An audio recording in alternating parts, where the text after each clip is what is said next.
pleasant good evening, everyone, and welcome to Mount Vernon High School. This is Benji Finsky alongside my broadcast partner, Ryan McCullough, and our producer engineer, Erwin Perez. We're coming to you live from Mountaineer Stadium, where tonight the Cubs will take on a longtime rival, the Mount Vernon Mountaineers.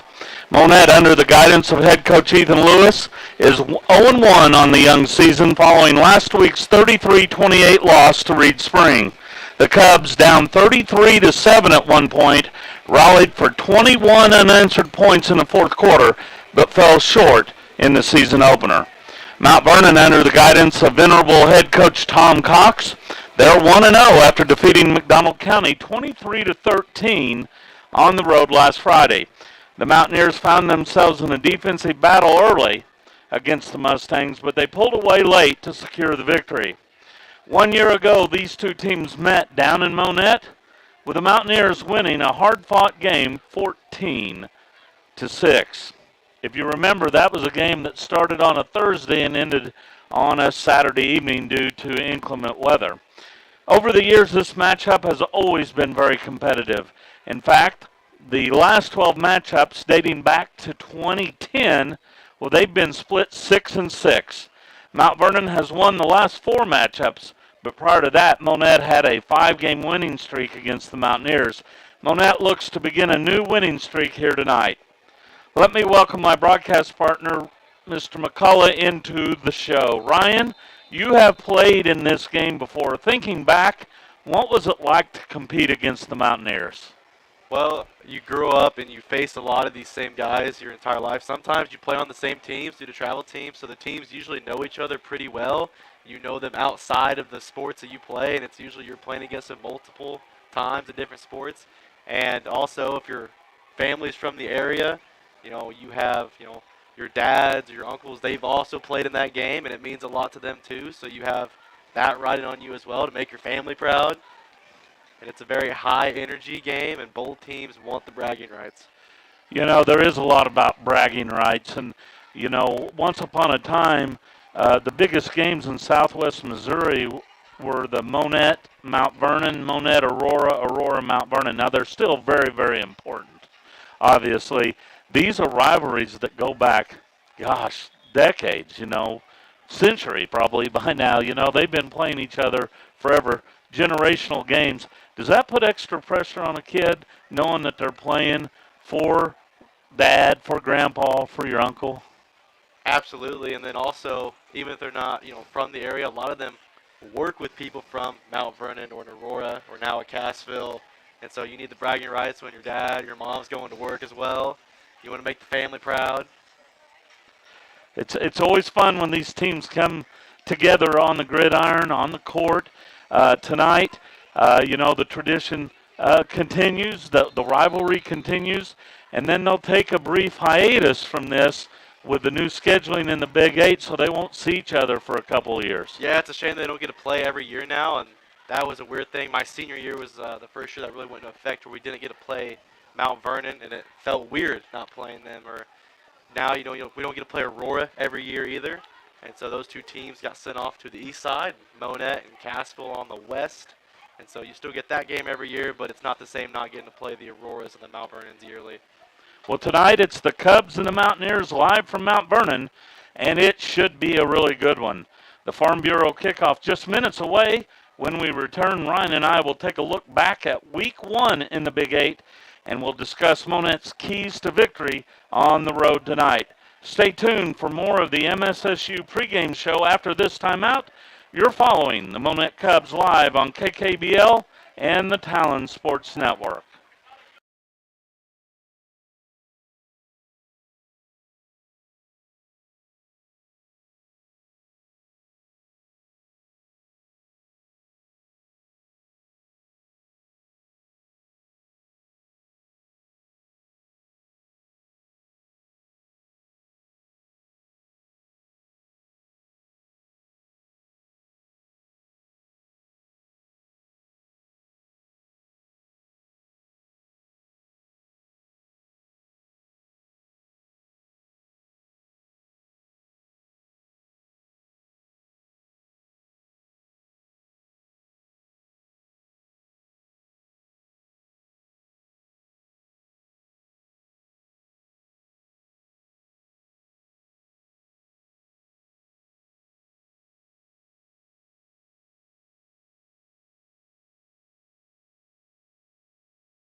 Just a reminder that you're listening to the Monett Cubs on KKBL 95.9 FM in Monett, Missouri. Tonight's pregame show is sponsored by MSSU. To see what all the roar is about at Missouri Southern State University, go to mssu.edu. Ryan, looking back to week one in the Big Eight Conference, these two teams were really in they played in really two of the most interesting games of the week. Monett losing to Reed Spring 33 to 28, a game that they rallied late but fell just short. And then Mount Vernon pulled away late for a 23-13 victory on the road at McDonald County. Beyond that, a lot of the scores were lopsided. Yeah, and it should shape up to be a pretty good game tonight between these two teams. You got the rivalry going, but also I think you have a pretty balanced matchup as well, and it's just going to come down to the little things tonight between these two and who's going to get the win. Other games last week on Saturday, Cassville playing at home. They defeated Hollister 44 to 6. Aurora on the road at Seneca, it was all Indians 37 to nothing. Rogersville traveled to East Newton, won that game by 4 scores, 28 to nothing. Marshfield at Lamar, well, it's all Lamar, 68 to 14. And then Nevada hosting the Fighting Irish from Springfield Catholic. Nevada 56, Catholic nothing. So there were 7 crossover games last week. The West won 4, the East won 3. Yeah, and last year the West really took control early. This year the East representing itself and having a pretty good first week, only down 1. And we'll see how this next week goes. And then also there's another crossover week later in the year, and we'll see who the dominant side is this season.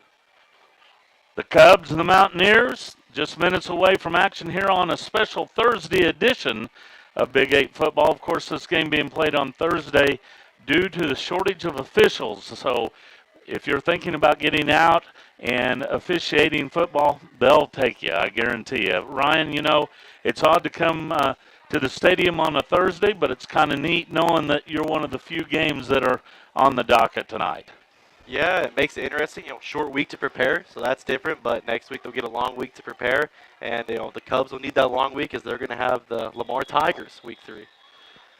It's the Cubs, the Mountaineers, just minutes away. Stay tuned for more of the MSSU pregame show after this timeout. You're following the Monett Cubs live on KKBL and the Talon Sports Network.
Welcome back to the MSSU pregame show. To see what all the roar is about at Missouri Southern State University, go to mssu.edu.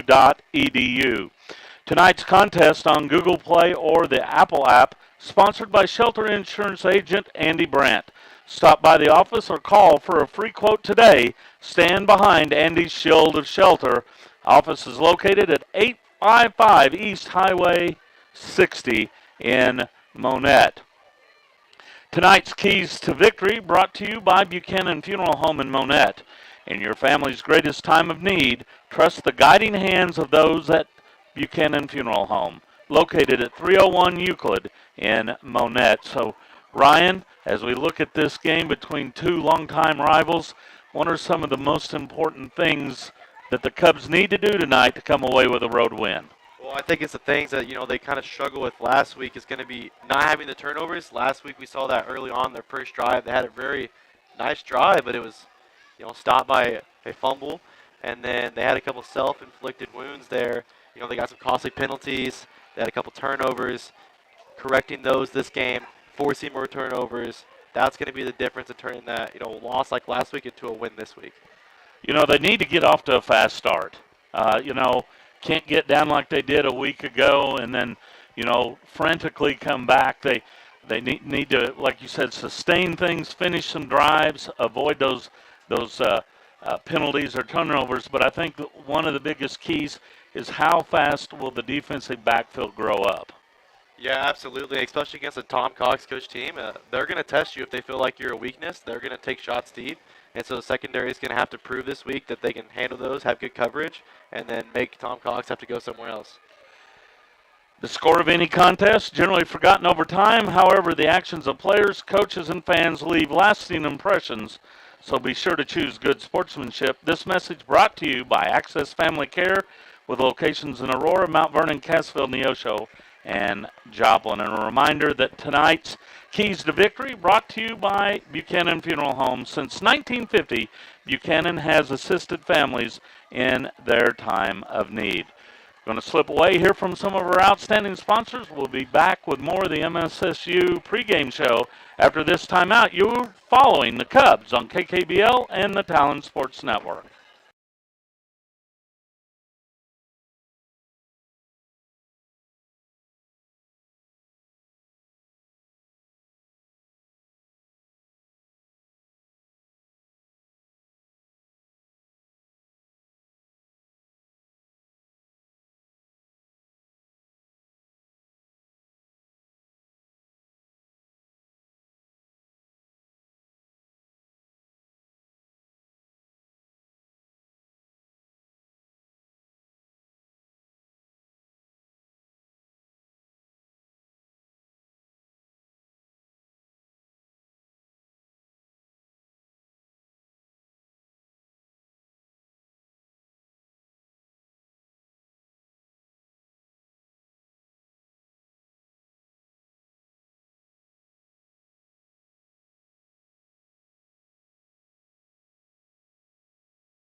Sports Network covers 3 high school football teams every week. You can catch the Monett Cubs on 95.9 FM, the Cassville Wildcats on 97.7 FM, and there are Hound Dogs on AM 940. Be sure to catch Big 8 Conference football on TSN throughout the 23 season. Beautiful evening for football here at Mount Vernon. Not a cloud in the sky.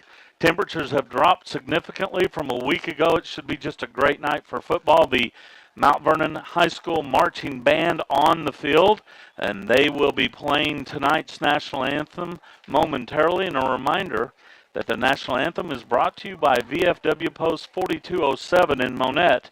Post 4207 reminds us that some gave all, and all gave some. No one does more for local veterans than VFW Post 4207. We're going to slip away and hear from some of our sponsors. We'll be back with more of the pregame after this quick timeout.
Back at Mount Vernon, Benji Finsky, Ryan McCullough, just minutes away from tonight's opening kickoff.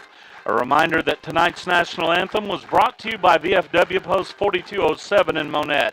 Post 4207 reminds us that some gave all and all gave some. No one does more for local veterans than VFW Post 4207. A quick look at tonight's starting lineups for the Monett Cubs. First of all, on offense, they're led by sophomore quarterback Colin Umfleet, who had a great coming out party a week ago, Ryan. Absolutely. He got 4 touchdowns. Very impressive performance for the first time that he's had a varsity start. First time at the quarterback position to get 4 touchdowns. It was a great performance by him, and he put the Cubs in position to win the game at the end. He ran for well over 100 yards in that contest, a 5'11", 185-pound sophomore. The fullback, a 5'10", 210-pound senior, Diego Baden, he ran for over 90 yards last week as well. The slot backs for the Cubs, 6'2", 185-pound junior, Landon Brandt, and a 5'7", 145-pound sophomore, Miles Young. The wide receivers for Monett, a 5'10", 190-pound senior, Marcos Salas, and also a 5'10", 180-pound senior, Evan Witt. Across the front for the Cubs at left tackle, 6'2", 215-pound senior, Paul Najdek. At left guard, a 5'9", 240-pound sophomore, Victor Reed. At center, a 5'11", 260-pound senior, Aiden Smith. At right guard, a 6'3", 285-pound junior, Porter Reed. And at right tackle, a 5'10", 205-pound freshman, Aiden Rivera. And Ryan, looking at that offensive front, a couple of mainstays from a year ago with Aiden Smith, Porter Reed. Also, Victor Reed, we saw a little bit of him last year as well. There's some guys up front that have been doing yeoman's work. Absolutely, and last week they started off very, very good, and they were getting a great push up front. They were very physical, and they made their offensive line coach and Coach Lewis very happy last week with how they played, and it was very hot too, and so they had to battle through that. It's not near as hot tonight, and they're going to have their legs going for a lot longer tonight. One thing's for certain, the best way to stop a Tom Cox offense is by keeping them on the sideline.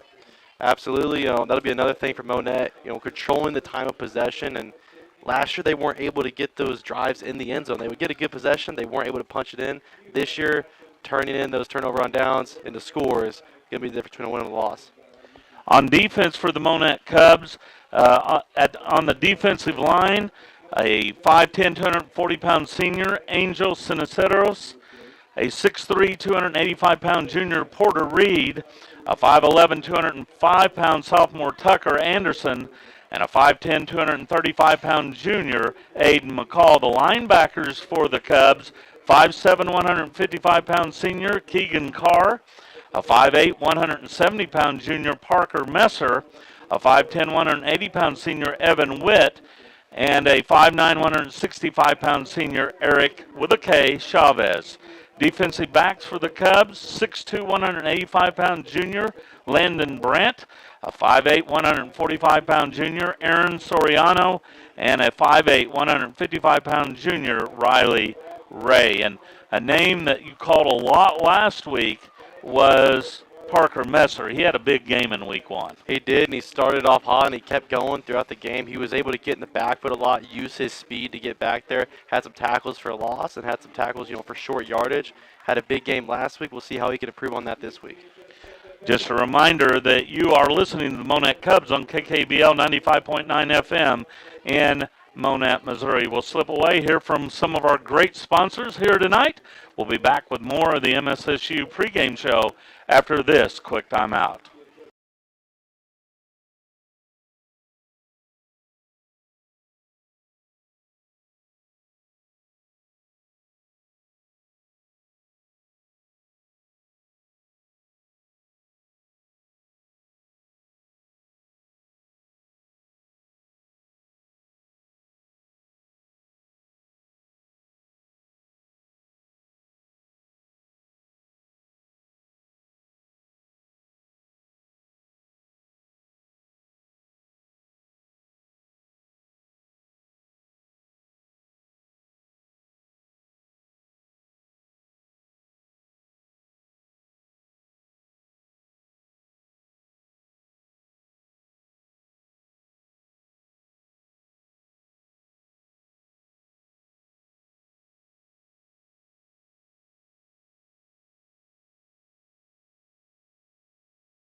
Brian McCullough back with you from Mount Vernon. Tonight, the Mountaineers host the Monett Cubs in Big 8 Conference football. Tonight's field condition report brought to you by Hydro Extrusions in Monett, offering extraordinary ability, understanding, and expertise in finding the best solutions for aluminum projects. Come join the Hydro family for a rewarding career. This game being played on turf. A beautiful night, so field conditions, Ryan, probably about as good as you're going to get. Very pleasant evening. Might still have a couple cramps here and there. Still a little warmer. Still cramp season, but should have a lot less than last week. Very pleasant night, especially if the temperature drops as the sun goes down. It's a great night for football. Current temperature here at Mount Vernon, 78 degrees. It feels like 80 with the humidity at 45%, so really nice to have that humidity low and the temperatures down. A week ago, what was it, about 100 at this point, and it was stifling at this juncture of the evening, but tonight just perfect for football. Absolutely. Last week, the fans were getting all sweaty just sitting in the stands and getting baked, and we were sweating in the press box. Can't imagine how it was down the field. It's a lot more pleasant of a night for football. The field here at Mount Vernon runs north and south. The home crowd is here on the west side, so the sun is at their back. The visiting crowd from Monett still looking into the sun on the east sideline. A few umbrellas out there, but for the most part, people out in their short sleeves not enjoying a very good night for football. Again, tonight's field condition weather report brought to you by Hydro Extrusions in Monett, offering extraordinary ability, understanding, and expertise in finding the best solutions for aluminum projects. Just a reminder that the score of any contest is generally forgotten over time. However, the actions of players, coaches, and fans, they leave lasting impressions, so be sure to choose good sportsmanship. This message brought to you by Access Family Care with locations in Aurora, Mount Vernon, Cassville, Neosho, and Joplin. As the sirens quiet finally. I like it. It's a home field for a reason. If the Cubs had the train horn for many years when they scored, and Mount Vernon has the fire trucks. Oh yeah, I remember the old train horn. Yeah, it was. And then there was fireworks off to the north there for a while that people would just love to see. So, yeah, there's always those unique happenings for a home field advantage, for sure. One thing I will say about Mount Vernon fans, they have a home night tonight, so they've packed it in. But when they have away games, they travel well.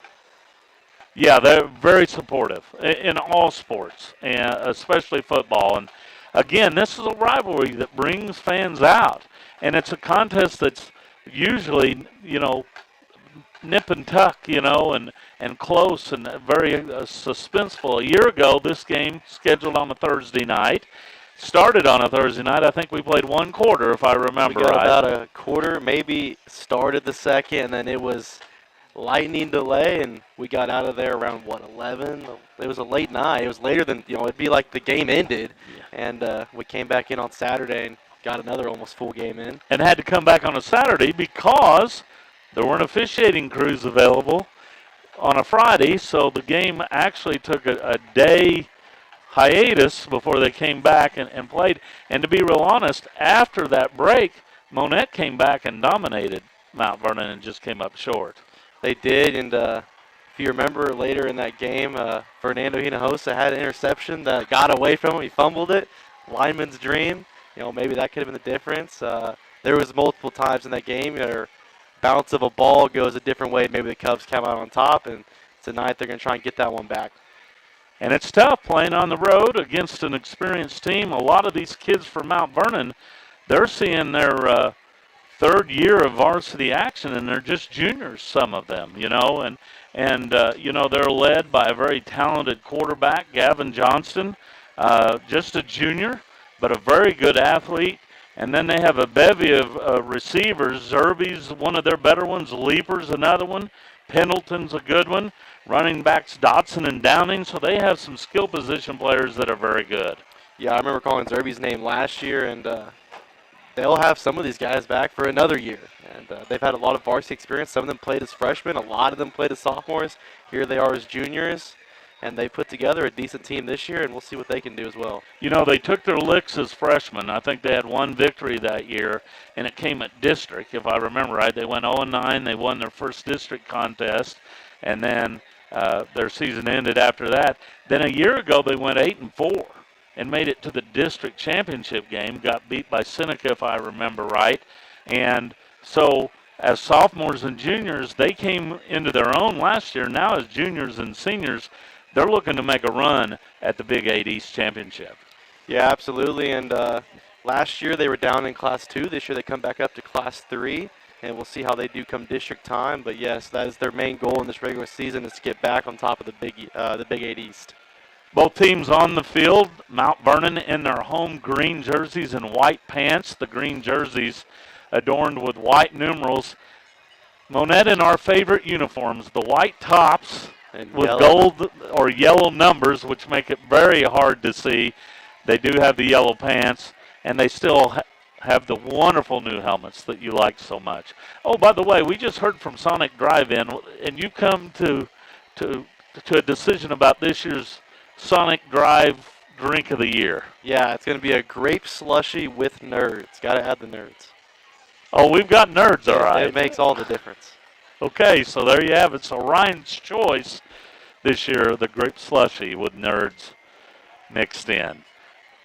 Captains at midfield right now. Tonight's coin toss, as always, brought to you by Clark Community Mental Health Center with offices in Dade, Berry, and Lawrence counties.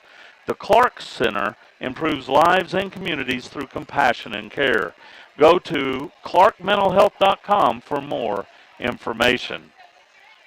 Captains talking it over with the official. The coin toss just seconds away, and tonight's opening kickoff just a couple of minutes away here from Mountaineer Stadium. Big crowd has come in to see this Thursday night edition of this rivalry game, and a lot of eyes on this one tonight. We're going to learn so much about the Big 8 Conference tonight and tomorrow night. Absolutely. They had a week now to clean up those first week mistakes, and they're going to, between week 2 and week 3, the conference is really going to take shape. Mount Vernon has won the toss, but they're going to defer their choice to the second half.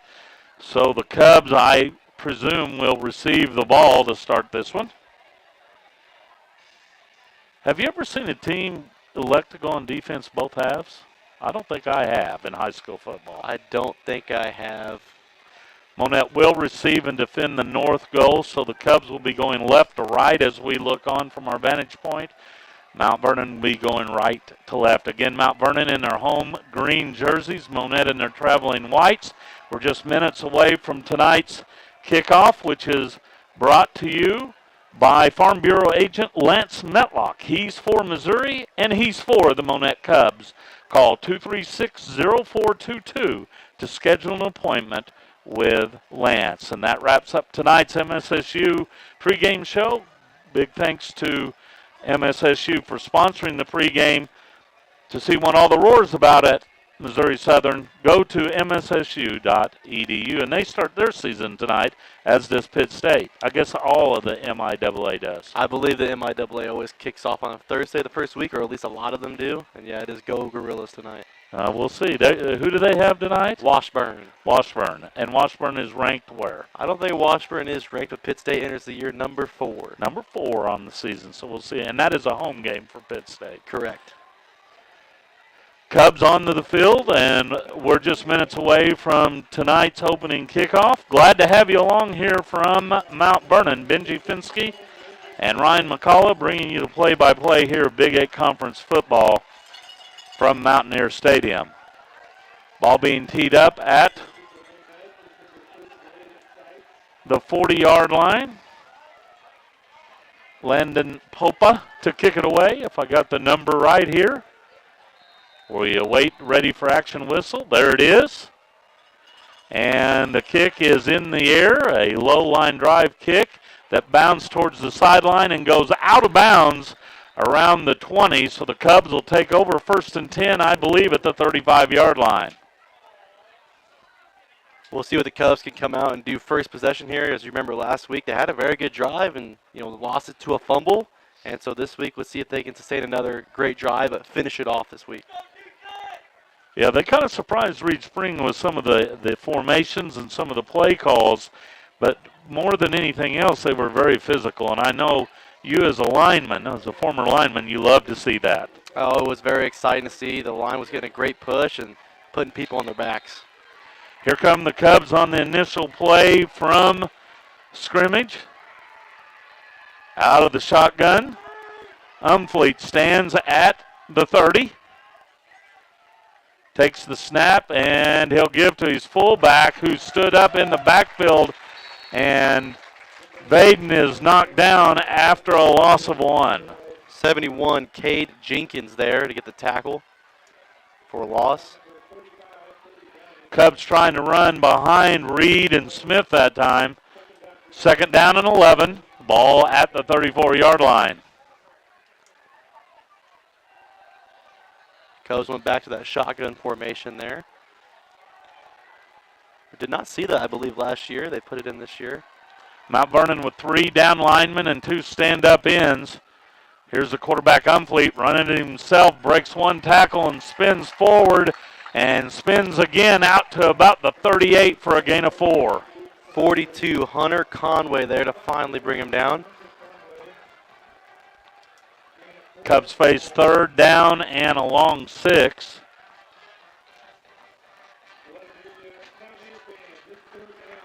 Ball resting at their own 39-yard line.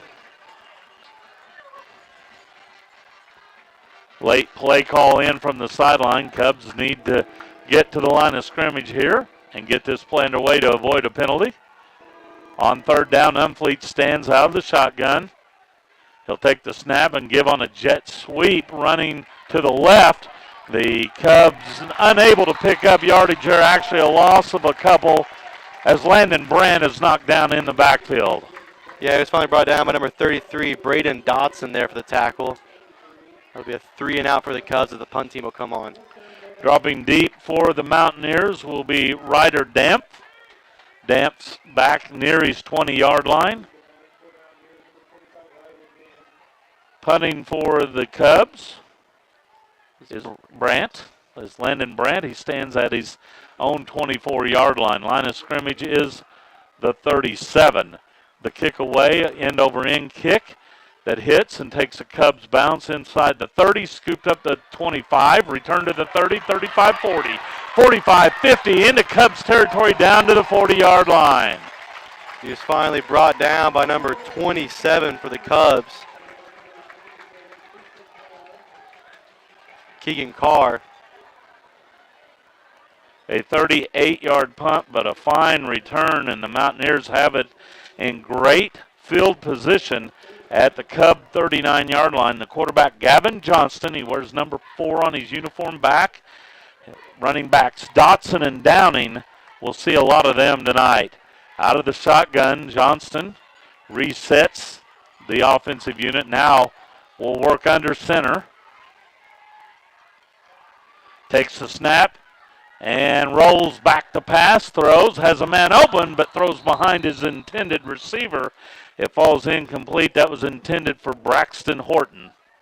In the area, number 21, Riley Ray. Nice play-action play there from the Mountaineers. And Tom Cox, he'll dial up a lot of plays in this one. He likes to throw the ball around a lot.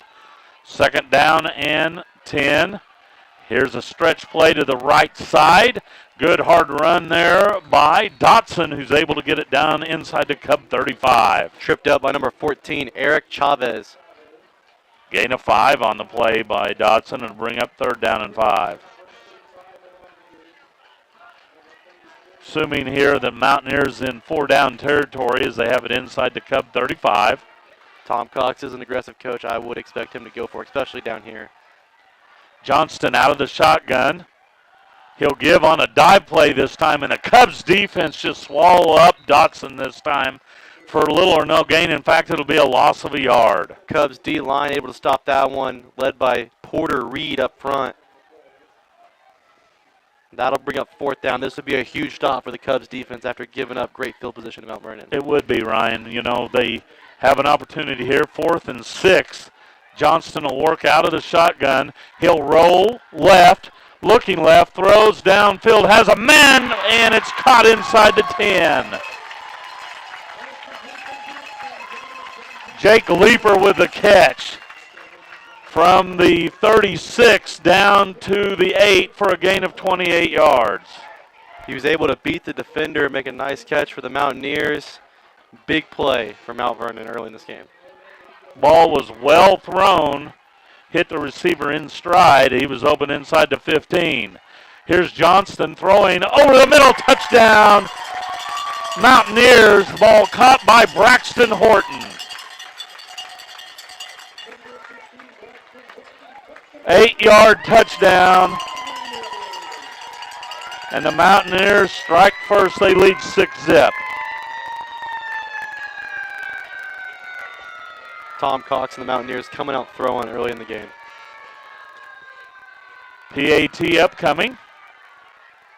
Snap back, ball down. The kick is up, but it is no good, wide to the left. So with 8:25 left here in the first quarter, Mount Vernon on top, 6-0, back after this timeout.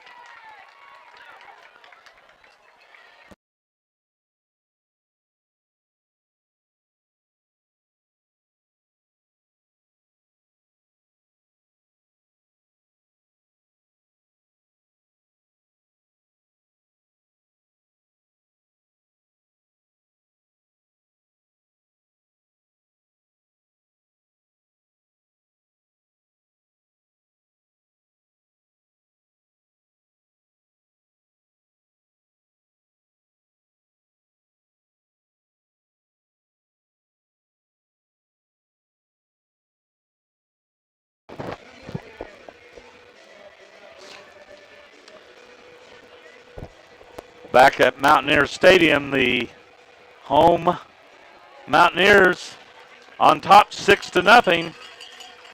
Trying to defend home turf here tonight. Scoring early against the Cubs. The kickoff underway, high end over end kick.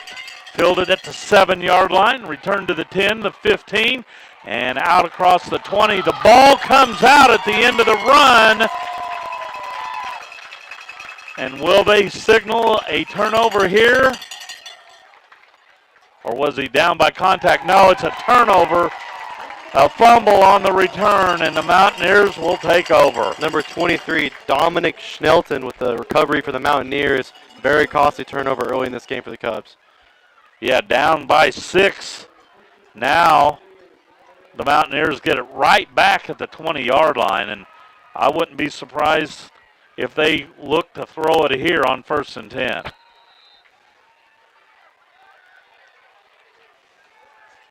Johnston out of the shotgun, has a runner right next to him, and he'll hand. The ball is fumbled, and the Cubs have come up with it. Dotson fumbled it, and the Cubs defense comes up big. Number 20, Tucker Anderson there to get the recovery for the Cubs, and the Cubs get it right back. That's a huge break for the Cubs there. It absolutely is. A loss of 8 on the play, and a fumble gives it right back to the Cubs. He got through the O-line quickly and able to get a hit on the ball carrier, and it came right out, and he made a nice recovery. So here come the Cubs on 1st and 10. Umfleet out of the shotgun. Will give to Baden, and Baden hit in the backfield, and he'll go down and lose a yard. It'll be 2nd down and long. 42, Hunter Conway with the tackle. Cubs offense still trying to find its groove early in the game. They face 2nd down and 11. The ball at their 27-yard line. A reminder that tonight's first quarter brought to you by Friendly Tire in Monett. From large to small, they service them all. Field service also available. Stop by Friendly Tire or call 235-6777. Umfleet looking to pass, overshoots his intended receiver along the left side. It falls incomplete. It'll bring up 3rd down and 11. Yeah, it's a little bit too high for his intended target there. And that'll bring up 3rd and long for the Cubs.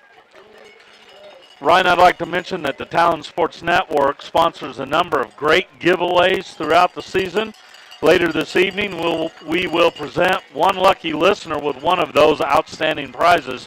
Make sure you stay tuned and be prepared to call in when you hear tonight's special catchphrase. Third down and 11 for the Cubs. Two receivers wide to the left, now motion as the ball is handed to the fullback, Baden. Baden with some running room, but knocked down at the 31-yard line. 52, Peyton Jones with a stop for the Mountaineers, and that'll bring up fourth down for the Cubs. Cubs needed 11. They got only 4. So they'll be forced to punt it away once again as Brandt steps back inside his 20. Line of scrimmage is the 31-yard line. Snap back is a good one. Brent gets the kick away. It's a high spiraling kick. Fair catch called for and missed. And the Cubs recover the ball, but I do not believe it touched a Mountaineer hand. It was down by number 2, Miles Young. Made a good effort, played it like it was touched. You know, you gotta, maybe the official gives it to you. You gotta get on it to find out. Wasn't touched by the Mountaineer. Miles did a good job getting on it, though. Well, at the very least, he was there to down the ball, and it was taking a Mountaineer bounce back towards the line of scrimmage. There's a stoppage in action here, an official's timeout. We'll take one as well. 6:35 left, first quarter action. Mountaineers lead it 6-0 back after this.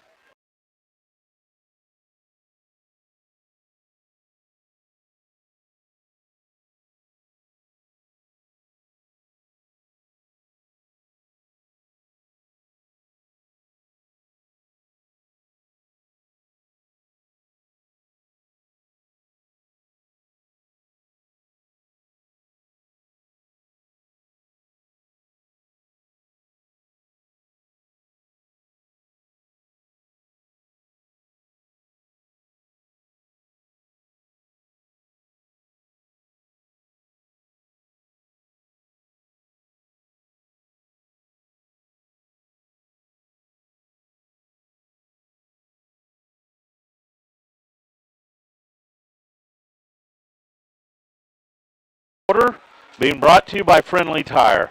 No need to worry about a flat tire or being stuck in the field with Friendly Tire at your service. Be sure to call 235-6777. Mountaineers have it, 1st and 10 at their own 35-yard line. They lead it 6-0 on an early score. Quarterback Gavin Johnston out of the shotgun, takes the snap, throws a quick bubble screen to the right. Good move out there by the wide receiver, and down the sideline he goes, and he's going to score. 20, 10, 5, touchdown. There is something on the field. Is that a flag over there? There was a flag that came out. This one could be coming back. That was a nice catch and run by Dampf. But I believe this one's going to come back. It's holding against the Mountaineers. And remember, that penalty being brought to you by State Farm Insurance agent Eric Norris. Commercial, auto, home, and life. He covers it all with no mayhem. Like a good neighbor, Eric Norris is there. Cubs catch another big break there. That'll be a spot infraction, a 10-yard penalty. And it will move the ball all the way back to the Mountaineer 28. And we saw Reed Springs use that very play with some success in week 1. Yeah, they did. Reed Springs ran it very well. They threw with different formations, and Mount Vernon getting one there. He was able to shake off Chavez, and he was off to the races. They weren't able to run him down, but the flag brings it back. Well, that negated a 65-yard touchdown play. Johnston rolls near side. He throws deep, and it's off the fingertips of his intended receiver, Jake Leeper, and falls incomplete. With the coverage, number 21, Riley Ray. He got behind the defender. The receiver just wasn't quite able to reel it in. they're running kind of a tandem route. The outside receiver is slanting in, and Leaper's coming from the slot position and running kind of a flag pattern out to the sideline. He was open, but was not able to make the catch. Johnston out of the shotgun, looks over the Cubs defense, takes the snap draw play with running room up the middle. First down and more for the Mountaineers in the Cubs territory is Brandon Dotson. Brought down by number 8, Aaron Soriano. A gain of 26 on the play and a first down for the Mountaineers.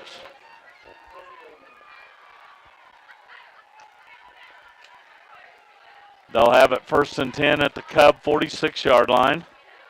And again, Johnston will work out of the shotgun. He'll roll near side. Now he'll run it himself with room to the Cub 30, 25, 20, and barrels his way down to the 15. Brought down by number 16, Landon Brandt.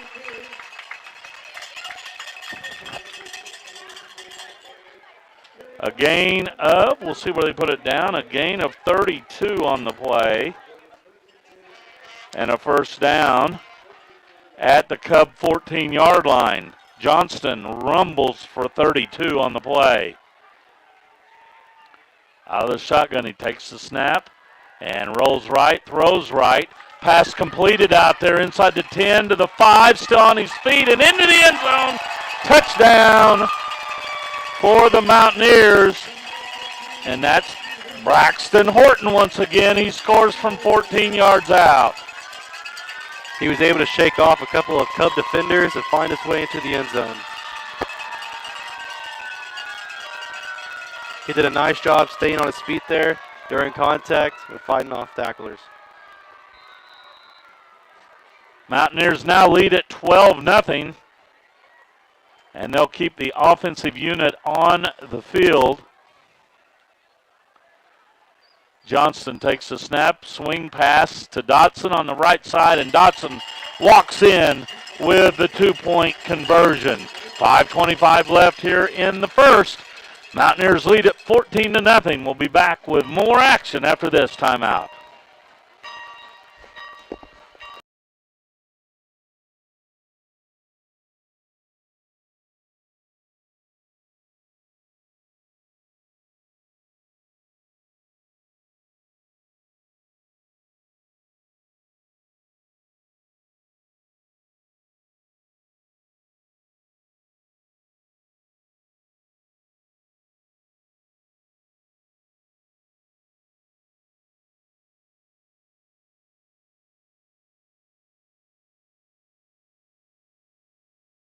Stadium, Benji Finsky alongside Ryan McCullough. Erwin Perez, our producer engineer upstairs. Ryan, a slow start again by the Cubs. Yeah, and it's been the story of the game so far has been big plays by the Mount Vernon offense. Yeah, and they've had some big runs, some big pass plays as well. Horton with 2 touchdowns here in the early going. And the Mountaineers lead at 14-0. Cubs going to have to right the ship here and get an offensive drive put together. Kickoff in the air, tumbling kick that comes down at the 11-yard line, return to the 15, out to the 20, and that's as far as the Cubs will get. They'll take over 1st and 10 at the 20, looking to get back into this one. Number 44, Tyler Moore with a tackle.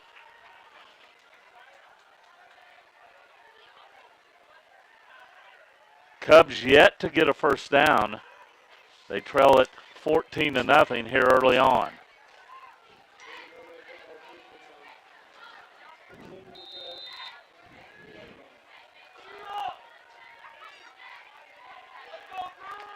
Out of the shotgun, Umfleet stands at the 15, working on a long count, and resets his fullback. Jet sweep going to the left, and the Mountaineer defense all over the running back that time as they knock down Bo Stevens for a big loss. Number 35, Cody Downey with a tackle in the backfield. Loss of 5 on the play, and right now the Cubs can just not get anything going. I recall calling Downing's names multiple times in last season's game. Up to some of his same old tricks here tonight. Cubs come out with a wide receiver split to the left. A second one now joins him, one to the near sideline. Umfleet looks to throw, throws over the middle. The pass caught out to the 20-yard line. Caught out there by Evan Witt. Or was that? I believe that was Miles Young. Miles Young with the catch. Those yellow numbers. I love them. Gain of 5 on the play.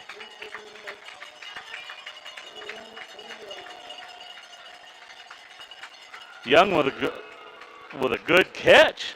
Yeah, he went up and had to get that one. Wasn't able to quite get his feet under him when he came down, but still made a nice catch. 3rd down and 10 for the Cubs.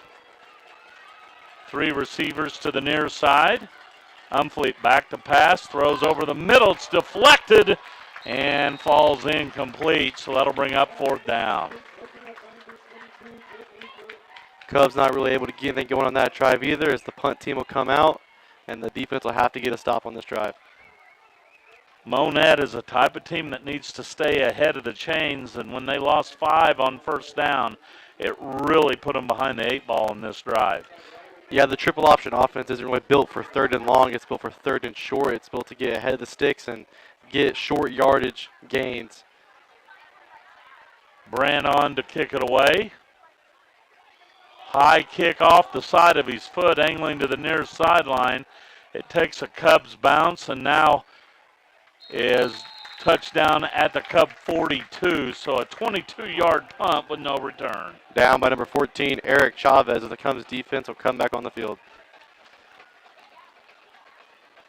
Right now it's all Mountaineers, and they're feeling good about themselves as they bring the offense back out onto the field. They'll have it 1st and 10 at the Cub 42-yard line. Wide receiver splits wide to the right is Dempf. 2 to the near sideline. Out of the shotgun, Johnston takes the snap. Throws over the middle, has a man inside the 30, 25, 20, 15, 10, and a fumble at the end of the play, and I believe the Cubs have come up with a recovery. It was stripped by number 14, Eric Chavez, and I believe it was recovered by number 21, Riley Ray.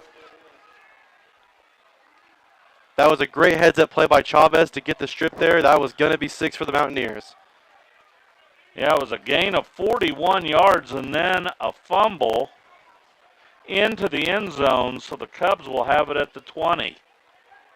I believe. No, they're going to say down at the 1. I believe it's where it's recovered, is it not? Yeah, there you go. He fumbled it at the 1-yard line, but he fumbled it forward into the end zone, and the Cubs recovered it. So I would think it would come out to the 20. And they are indeed bringing it to the 20-yard line. Boy, another big break. The Cubs have gotten a few breaks here early. They need to see if they can get something going on offense here. Yeah, they've gotten a couple huge breaks. You had the penalty earlier in the game that brought one back. And now the fumble. Now there's another fumble in the second drive. They've had 3 breaks here in the early going. Out of the shotgun, Umfleet looking to run the sneak, and the Mountaineers ready for that as well. Collin picks up a yard. It'll bring up 2nd down and 9. 23, Dominic Schnelton with the tackle. I tell you what, the Mountaineers have studied their tape, haven't they, Ryan? They have, and they've been ready for the running attack of the Cubs. And they've been in the backfield quite a bit. Yeah, the jet sweep hasn't worked. The sneak hasn't worked. The lead play hasn't worked. The Cubs are going to have to find an answer. Here's a sweep running near side, and now with some running room, good hard run by Bo Stevens out near the 1st down. Number 24, Hudson Gaddy there to bring him down. Good hard run there by Bo. Gain of 8. and it'll bring up 3rd and short. And these are the type of plays this offense is built for. Absolutely, and this because they can do so many different things out of this set. When they're 3rd and long, they can only do a little, so much. When they're 3rd and short, they have their full playbook at hand. Umfleet will work under center. And there's movement up front, and I believe you're going to see an encroachment. And that will give the Cubs their first down of the game. Brought to you by Sonic Drive-In and Monett, America's drive-in for more than 60 years.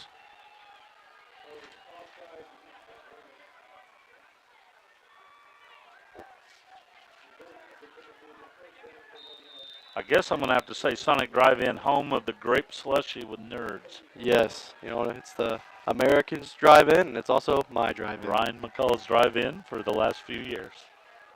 For the last 20 years. Umfleet under center. Takes the snap. He'll give on a sweep near side out across the 40 to the 41 is Miles Young with a good run on first down. Number 10, Grayson Gann with a tackle. Good run by Miles. Cubs offense starting to get a little forward momentum going. They've kind of changed things up, not working out of the shotgun, having Umfleet working under center in this drive. 2nd down and 4. Umfleet takes the snap. Here's a pitch left side to Brandt. Running wide, cuts it up to the 40 and tripped up at about the 42. He'll pick up a yard. 34, Julian Hernandez there to bring down Brandt. That play had potential, but it was just so slow getting underway. Yeah, it looked like there's a little hesitation in the backfield there. That if Brandt could have turned the corner, he could have been off to the races. You saw how the Mountaineer defense was really bottled up in the middle. I mean, they were jamming inside. So that play has a chance to break for the Cubs. 3rd down and 3. Umfleet will run the ball himself, and he's knocked down at the line of scrimmage. He falls forward for a gain of a yard. Number 34, Julian Hernandez there to trip up Colin right at the line. Cubs look to keep their offense on the field. They're down 14-0 here in the first, and they face 4th down and 2. Ball at their own 43-yard line. They need to get to the 45. Very critical down here for the Cubs offense. Umfleet under center takes the snap. He's hit at the line of scrimmage, and he will not get the first down. The Mount Vernon D-line was able to get through and wrap him up in the backfield. Umfleet had nowhere to go, and the Mountaineers will take over on downs. Yeah, a week ago, the Monett Cubs able to pick up 4, 5, 6 yards on a play similar to that.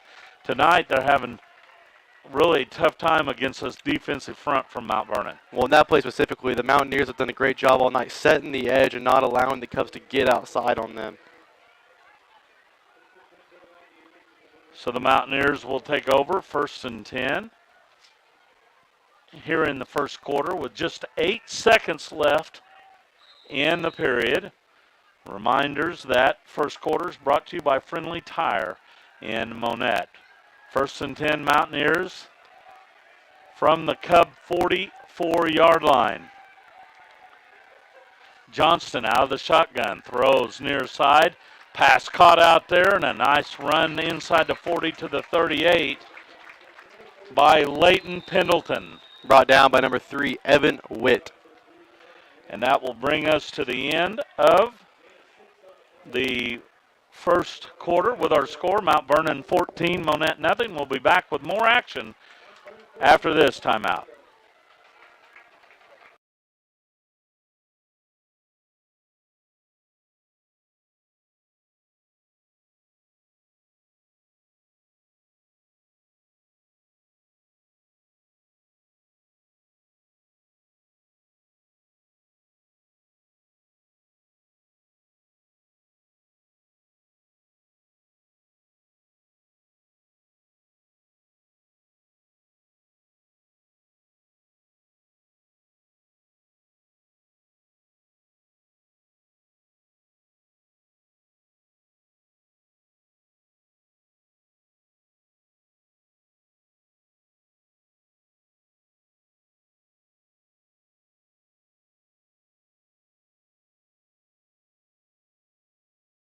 Rental and Sales, they are tonight's sponsor of the player of the game, which we'll announce in the post-game show. 2nd down and 4 for the Mountaineers as we move into the second quarter. Second quarter brought to you by Wintech. Out of the shotgun, Johnston throws to the right. The pass caught, but good coverage there by the Cubs. That was a nice hit by number 8, Aaron Soriano.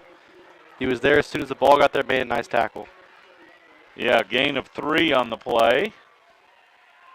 Johnston now 6 of 8 passing with 2 touchdowns. 3rd down and 1. By the way, that ball caught by Julian Hernandez.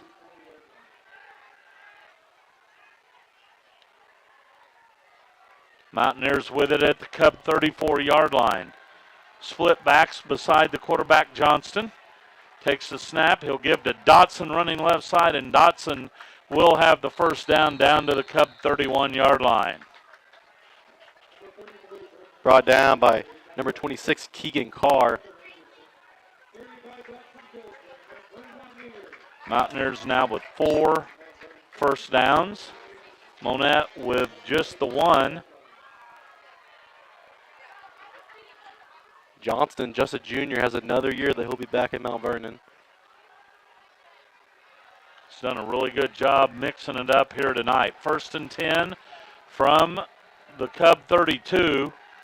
Johnston throwing deep right side, and the pass is caught but out of bounds, and the incompletion will stop the clock with 10:47 left here in the second quarter. With coverage, number 8, Aaron Soriano, number 21, Riley Ray. The Mount Vernon receiver made a very nice catch, wasn't able to get a foot in bounds, though. Yeah, it was a well-thrown ball, good coverage, and a good catch, but out of bounds. So it'll be 2nd and 10 from the 32. It was a good thrown ball. He put it where only his guy could get it. No chance of an interception. Receivers couldn't quite come down with it, but still made a nice snag. Mountaineers come out with 3 receivers left, 1 to the near sideline. Here's the quarterback, Johnston, firing it over the middle, but behind his intended receiver, Jake Leeper. Mountaineers have done that little rollout and then throw back to the middle a couple times now in this game. Been there both times. Yeah, Leeper was open between the hash marks, but unable to come up with that catch. So it'll bring up 3rd down and 10 from the Cub. They gained a yard there. Oh, no, there you go. I was going to say they gained a yard on an incompletion. Home field advantage. Yeah. Field's tilted to the south. Johnston back to pass under pressure. Screen pass. Dotson open to the 25, to the 20, to the 15, to the 10, and down inside the 10 for a big first down. Finally wrestled down by number 21, Riley Ray. Cubs have not found an answer for that screen pass.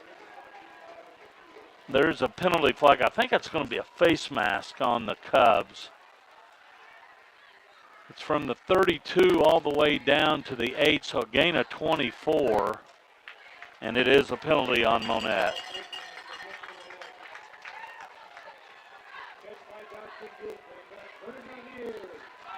So that's a spot infraction. It'll be half the distance to the goal line for the Mountaineers. So a 4-yard penalty on Monett. 1st and goal, Mountaineers at the 4-yard line. Well, that was well played by the Mountaineers.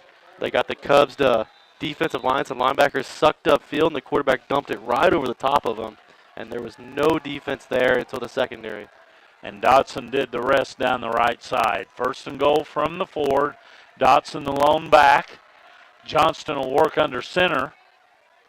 He'll pitch it to Dotson running left side, breaks a tackle, bulls his way forward, and into the end zone for the score. He was able to go through a couple of Cubs tacklers on the way to the end zone. Yeah, the Cubs were there, but unable to wrap up Dotson as he gets into the end zone for the score, and the Mountaineers lead it 20-0. PAT upcoming. Out of the hold of Gavin Johnston. The kicker is Landon Popa.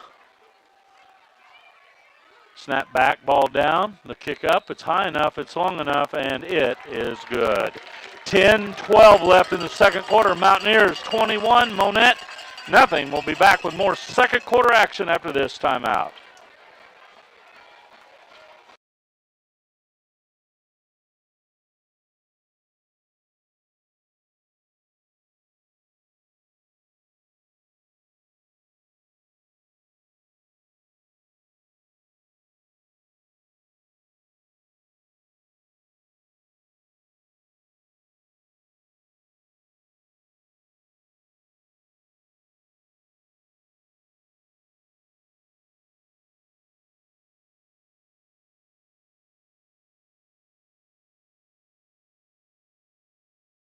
Mount Vernon, Benji Finsky along with Ryan McCullough.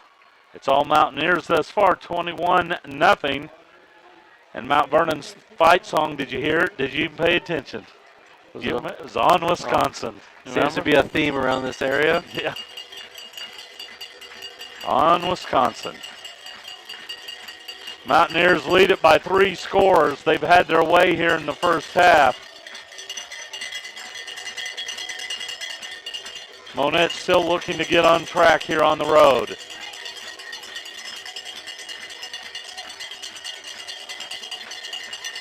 Kickoff is in the air. It's a high end-over-end kick that is fielded at the 17-yard line out across the 20 to the 25.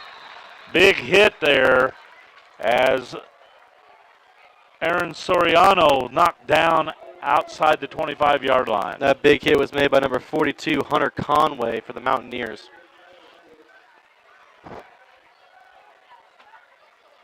Cubs will have it 1st and 10 at their own 29-yard line. As I said, looking to try to get on track here. They really need to put a drive together. 10 minutes, 8 seconds left here in the second quarter. Mountaineers on top by 21. Umfleet will work out of the shotgun. Baden to his left. He'll run it himself, running right with room out across the 30 to the 35. Good hard run by the sophomore quarterback that time. Number 25, Ryan Damp with the tackle, able to trip him up. A gain of 6 on the play. Umfleet's longest run of the evening. It'll bring up 2nd down and 4. Well, on this drive, too, Cubs just need to get some confidence back. You know, they need points to get back in the game, but they need to get some confidence, believe in themselves again, and get back in this game. Yeah, it's tough. A young team playing on the road for the first time against a very good opponent. They really need to get it rolling. Out of the shotgun, Umfleet hesitates, now looking to run. Hit in the backfield, and down he goes. He'll lose a couple on the play, and he'll bring up 3rd and long. Number 33, Braden Dotson with the tackle in the backfield. Looks like a loss of, well, we'll see where they put him down here. Loss of 3 on the play. 3rd down and 8 upcoming. Clock rolls inside 9 minutes left here before halftime. A reminder that tonight's second quarter brought to you by Wintech with facilities in Monett and Cassville. Wintech is an employee-owned company specializing in custom manufacturing of building materials. 3rd down and long for the Cubs. A whistle and a flag here. Probably a delay penalty here. Now they'll call a timeout. A timeout on the field, sponsored by Adrenaline Apparel and Design. No matter what you need, they have your back. Screen printing, embroidery, laser engraving, signs, and more. Check them out at adrenalineapparel.net. Boy, football is such a game of momentum, Ryan. And right now it's wearing a green jersey. Cubs have made some plays. They've gotten some breaks, but they just have not got their offense rolling. Yeah, the Mount Vernon defense did a nice job. They've gotten the backfield and not allowed the Cubs to get going downhill. And when the Mountaineers have been on offense, they've been able to get those big plays. They've been able to get open. Quarterbacks made some nice throws. And there's been times the Cubs defenders have been in place. They just haven't been able to make the play.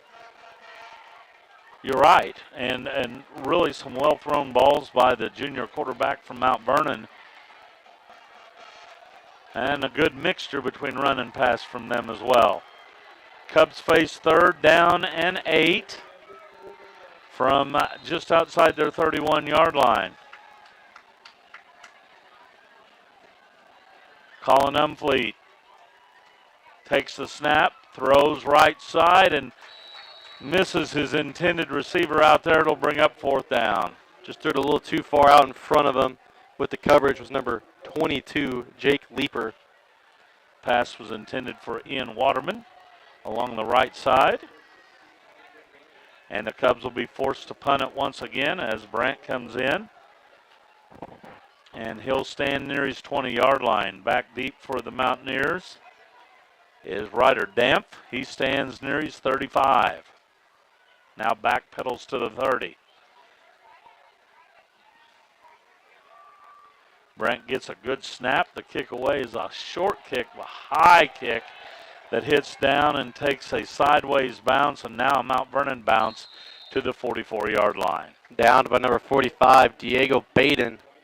The Cubs defense will come back out on the field. And like we talked about earlier in the game, one of the keys for the Cubs is going to be keep their offense on the field and let Tom Cox offense off. And they've been not able to do that so far in this contest. No, that's the 4th punt for the Cubs here in the first half to go along with a turnover. And now the Mountaineers will have it at their own 44-yard line, leading 21-0 with 8:23 left here in the second quarter. Well, here's a new look. You talk about power football. Here's a handoff to Dotson running behind the right guard, and he's able to plow out across the 50 into Cub territory to the 49-yard line for a gain of 7. Number 20, Tucker Anderson, and number 5, Parker Messer with the tackle. Well, that time, no wide receivers, double tight end look, and the Mountaineers just ran it hard in that same formation again. Back to pass. The quarterback has a man open, but overshoots his intended receiver. That was Braxton Horton, and he had gotten behind the defensive back. The Cubs defense sold out on the run there. Mount Vernon had 2 receivers over the top that had gotten behind their men. Quarterback just overthrew him a little bit. And that's the influence of Tom Cox there. You know, one quick run, same formation, play action. He wanted a big score. Like we talked about earlier, what'd you call him? The venerable coach. Yes. Here's a run to Dotson, and he's hit at the line of scrimmage, able to spin forward for a gain of a couple. It'll bring up 4th down for the Mountaineers. 20, Tucker Anderson, and 26, Keegan Carr with a stop. It'll bring up 4th down for the Mountaineers and short. Yeah, they need just over a yard. About 1.5 yards. And they will go for it here from the Cub 47-yard line. It'll be Dotson running right, and he'll have the first down. Brought down by number 3, Evan Witt. That time the right side of the offensive line just collapsed the defensive front. Dotson able to pick up 8 yards. And here comes Dotson again, running right side. To the right side he goes, and pushed out of bounds inside the 30. Finally pushed out of bounds by number 21, Riley Ray. Mountaineers a big content, just powering the ball down the Cubs' throat this drive. A gain of 11 on that play.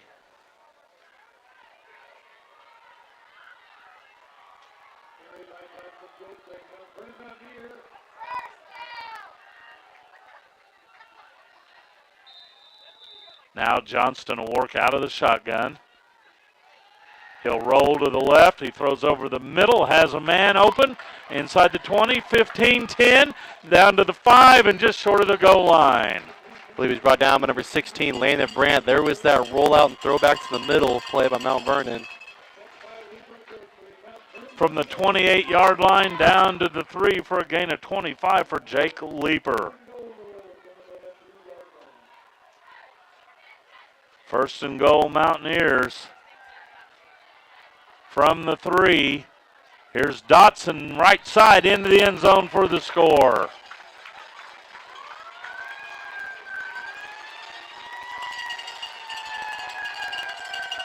And now the Mountaineers on top, 27-0.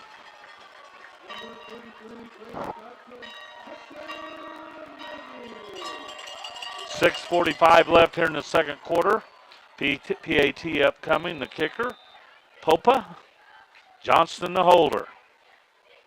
Snap back, ball down, the kick up. It's high enough, it's long enough, and it is good. 6:45 left, second quarter. Mountaineers 28, Monett nothing. We'll be back with more action from Mountaineer Stadium after this timeout.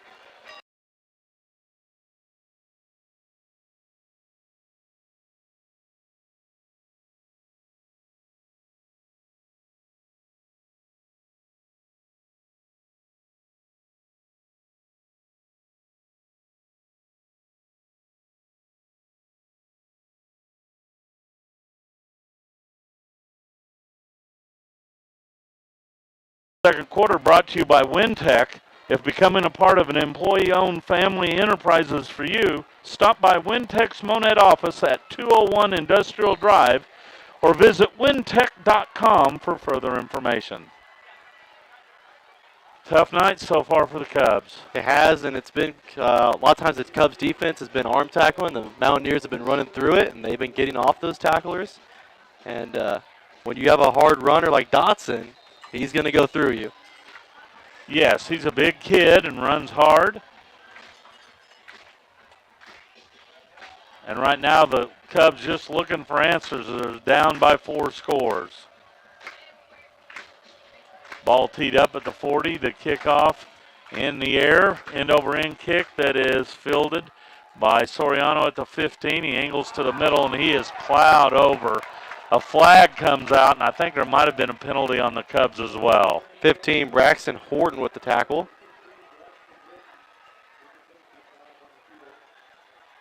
I think the tackler might have been blocked into the runner.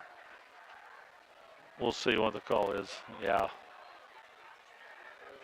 Yeah, it's a block in the back against the Cubs, or a legal block. That's adding insult to injury right there when you illegally block the tackler into your runner. And it was a big hit as well. Now the Cubs are pinned even farther back in their own territory. Yeah, it's a 10-yard penalty. And the Cubs will take over at their 9. Trailing 28-0. 6:41 left here in the first quarter. Umfleet will work out of the shotgun. He takes the snap. He'll give to his fullback, Baden, running right side, and Diego able to get out across the 10 to about the 11-yard line. Number 33, Braden Dotson, and 23, Dominic Shelton. We'll say a gain of a couple on the play. Second down and a long 8 here from just outside the 10-yard line. Cubs come out with 2 receivers wide to the right. Baden lines up just to the left of the quarterback. He'll get it again running right side, and he stood up at the line of scrimmage, and down he goes. No gain on the play to bring up third down and long. 52, Peyton Jones with the tackle. Mountaineer defense was all over that one. There's a stop in action here. Official timeout brought to you by Adrenaline Apparel and Design. No matter what you need, they have your back. Screen printing, embroidery, laser engraving, signs, and more. Check them out at adrenalineapparel.net. Well, you know, you play long enough, you get into games like this, and it's tough. You have to just find that fortitude to, fight yourself out of it, Yeah, and last week they got down 33-7 and gave themselves a fighting chance at the end. They're going to need a very big performance later in the second quarter and then the entire second half to try and get back in this one. And they're playing a bunch of kids that went through this themselves 2 years ago. And, that experience has helped craft this Mountaineer team. And, you think the same thing will happen with the Monett Cubs. Yeah, absolutely. You have a lot of young guys on the field, and they're getting a lot of experience right now, and you're going to get them back for another year and 2 on a lot of them. and that experience will pay off in the future. Right now, it's about trying to get back in this one, though, and getting a better season and building on what they did last year at the end. Absolutely. 3rd down and 9 for the Cubs from their own 10-yard line. Actually, we'll say from their 11. Umfleet takes the snap, gives to Baden running right with room. He'll have the first down across the 20. Gain of 12 on the play, and the Cubs pick up a first down, brought to you by Sonic Drive-In, home of the Cubs half-price happy hour every day from 2 to 4 p.m. 42, Hunter Conway there at the tackle. Well, that was a much-needed first down for the Cubs to keep the drive going. Otherwise, they would have been punting from their own end zone. Umfleet out of the shotgun, gives to the fullback again with lots of running room. Another first down out across the 35. Finally tripped up by number 34, Julian Hernandez. Another very nice run there by Baden. Gain of 15 and a Cubs first down, brought to you, as always, by Sonic Drive-In. Make it your first stop after tonight's game. Back-to-back big runs by Monett's fullback. 1st and 10 Cubs out across their own 35 at the 37. Here comes Baden again running to the right side, and this time Mount Vernon there to stop him after a short gain of only a yard. Number 35, Cody Downing there with the tackle, along with number 10, Grayson Gann. 2nd down and 9 from the 38. Clock rolls with 4.5 minutes left here before halftime. Mountaineers on top by 4 touchdowns.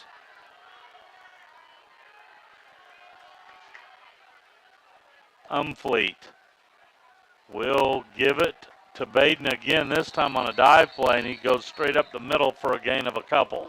Number 52, Peyton Jones with the stop. They'll give him a gain of a yard. Baden now with 33 yards on the night on 9 carries. 3rd down and a short 8 here for the Cubs.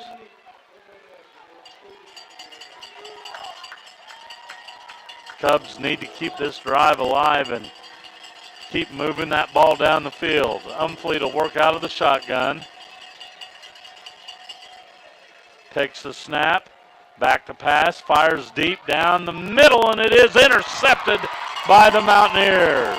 Intercepted by number 34, Julian Hernandez. Brant was the intended receiver, but Hernandez went up and beat him for the ball. Brant was open. The ball just kind of hung up. And Hernandez made a good defensive play to come away with that turnover. A reminder that tonight's second quarter brought to you by Wintech with facilities in Monett and Cassville. Wintech is an employee-owned company specializing in custom manufacturing of building materials. So the Mountaineers take over with 3:32 left before halftime. Johnston will work out of the shotgun, back to pass, throws over the middle, and a nice reception and a gain of 8 there. Again, with that rollout, throw back to the middle. Receiver made a nice job making a diving catch for that one. Johnston now 9 of 14 passing with 2 touchdowns. 2nd down and 2 for the Mountaineers from their own 38-yard line. 3 receivers to the near side, 1 lone receiver to the left. Now flags fly before the snap. And it's illegal procedure or a false start against the Mountaineers. That penalty brought to you by State Farm agent Eric Norris, commercial, auto, home, and life. He covers it all with no mayhem. Like a good neighbor, Eric Norris is there.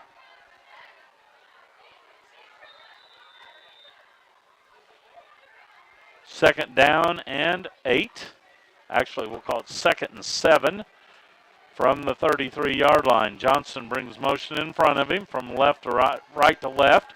Back to pass, fires left side, and it is knocked away at the last second. In coverage, number 16, Landon Brandt. If the receiver was able to make that catch, there was no one stopping him. Yeah, Brandt either tipped it at the end or at least got into the vision of the receiver. But you're right. If he would have caught that in stride, nobody was going to catch him down that left sideline.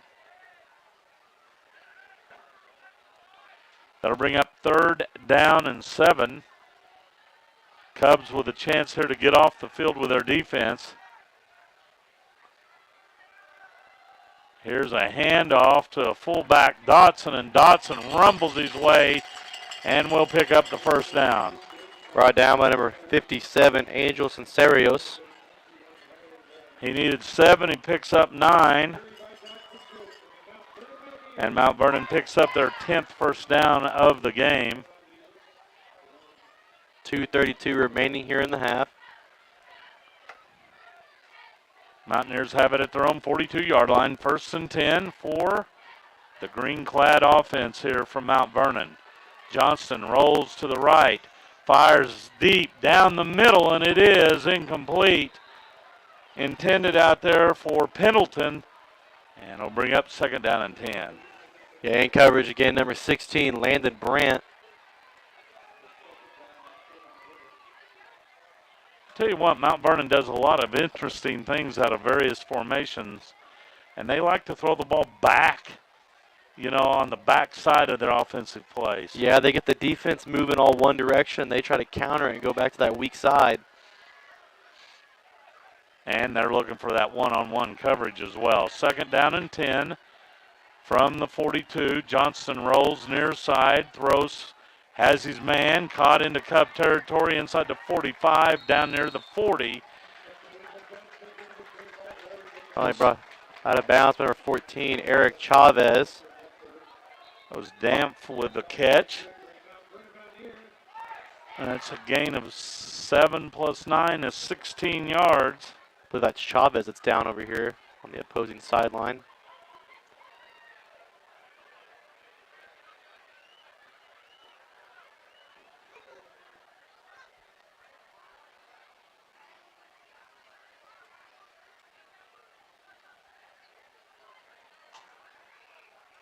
With this stop in action, I'd like to remind you the second quarter brought to you by Wintech.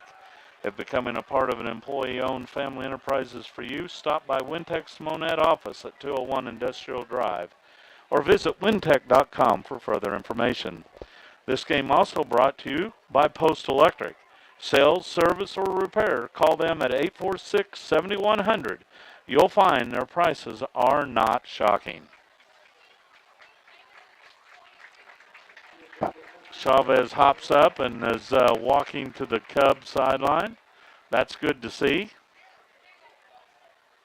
Yeah, as he's a big piece of this, not only the defense, but also in the special teams game.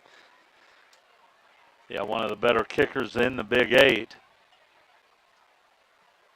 And you really need his presence, especially in close ball games.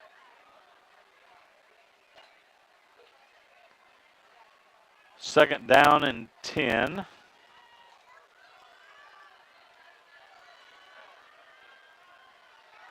I believe. It should be first. 1st and 10. They had the big passing play. Oh, that's right. That's right. That play was a gain of 16 to Dampf for the first down. Clock rolls inside 2 minutes now. Cubs defense needs to come up and get a stop here. Johnston out of the shotgun will give on a jet sweep, running to the left to the 40, 35, 30, and down inside the Cub 25. And that was a good hard run by Julian Hernandez. Number 16, Landon Brandt with the tackle.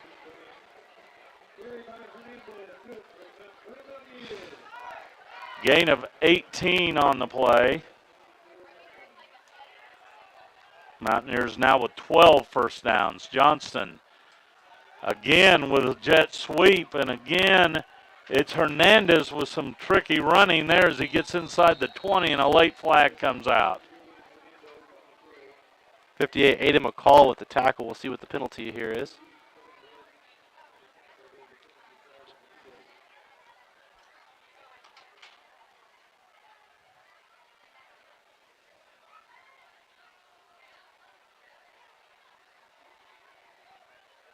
It's a gain of 7 on the run if it stands. It's face mask against the Cubs, so a gain of 7. And then a 5-yard penalty added on to that. And the Mountaineers will have a first down.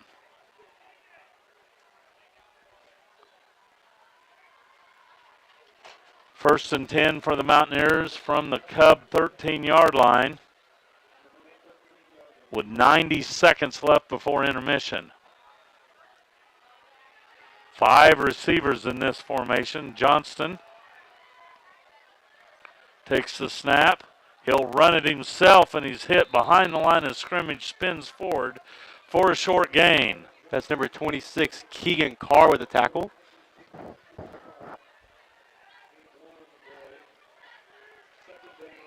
Johnston with a gain of a yard. Second down and 9.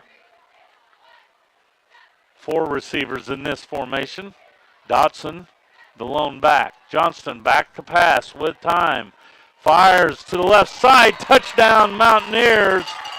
Jake Leeper with the reception, and he scores from 13 yards out. We'll call it a 12-yard score. A 12-yard score.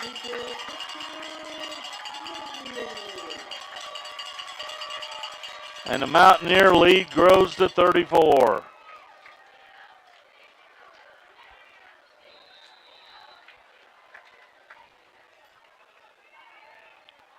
Popa in to attempt the PAT. Snap back, ball down, the kick up. It's high, it's long, and it is good. 58 seconds left before halftime. It's all Mountaineers. Mount Vernon 35, Monett nothing. Back after this timeout.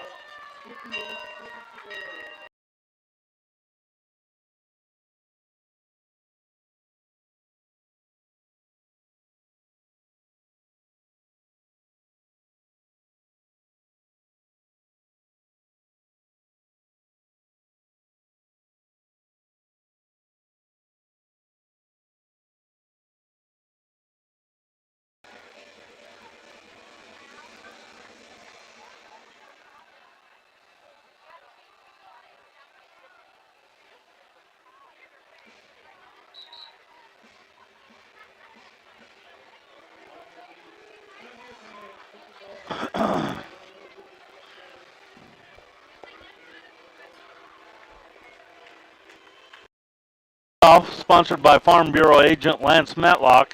He's from Missouri and he's for the Monett Cubs. Call 236-0422 to schedule an appointment with Lance.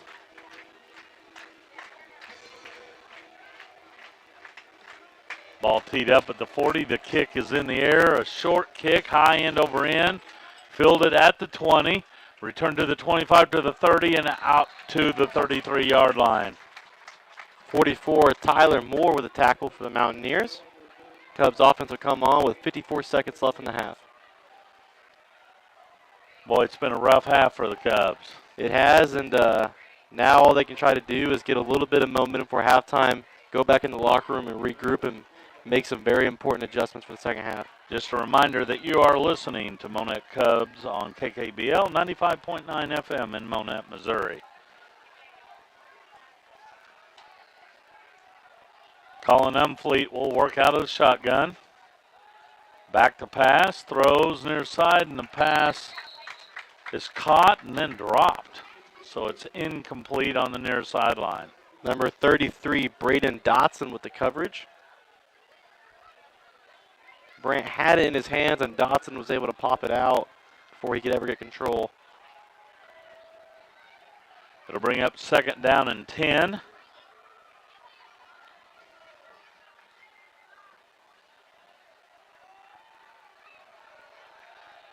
Cubs come out with 3 receivers wide to the right, 1 to the near sideline.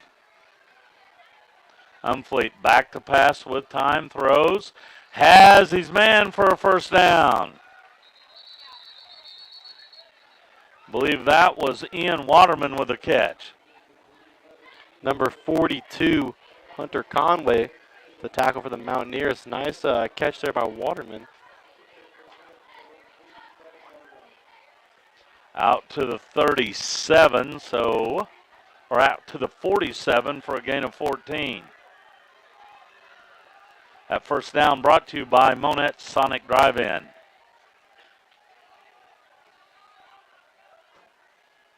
Umfleet throws near side, undershoots his intended receiver. Throwing out there for Salas, it falls incomplete. Yeah, just threw it before he was able to make his cut. It was a little bit too far out in front of him. 2nd and 10 upcoming for the Cubs with 24 seconds left before halftime.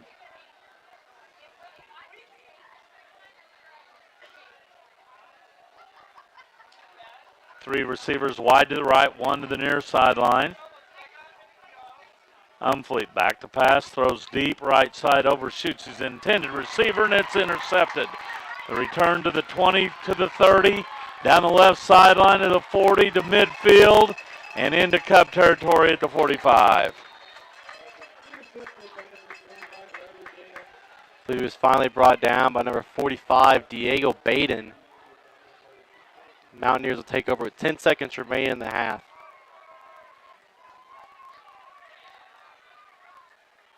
And you would hope here that the Mountaineers would run a dive play or something to get us to halftime. Oh, there's a flag on the play. On the return, I would assume. From its location at the Mountaineer 40. We'll see what Tom Cox elects to do here. I would think now he'd run the dive play before. I wouldn't have been surprised if he tried to get one more before the half. I would have been surprised. But you never know. They might go for it here. But it looks like Dotson's deep at about his 20s. So they may just go to victory formation here and get us to halftime.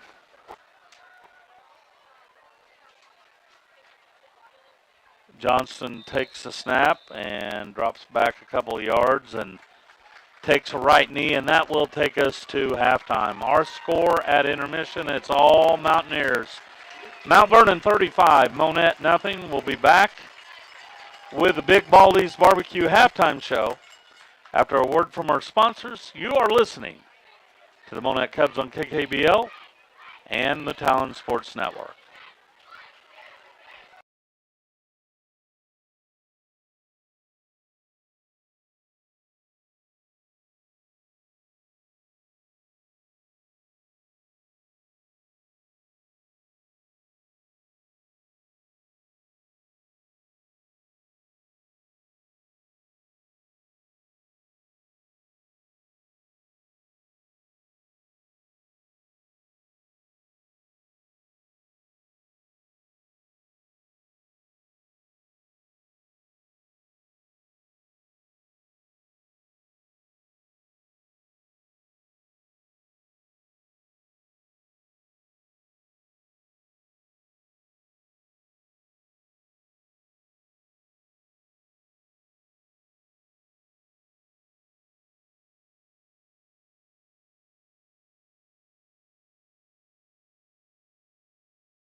Welcome to the Big Baldy's Barbecue Halftime Show. Known for their homemade tasty sauces and overly tender meats, Big Baldy's also offers the loaded tater and barbecue nachos.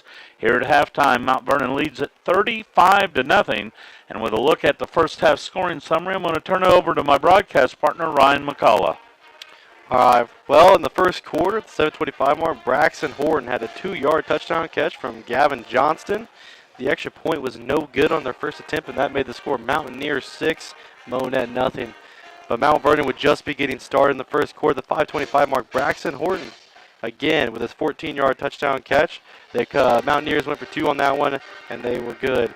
That makes the score 14-0.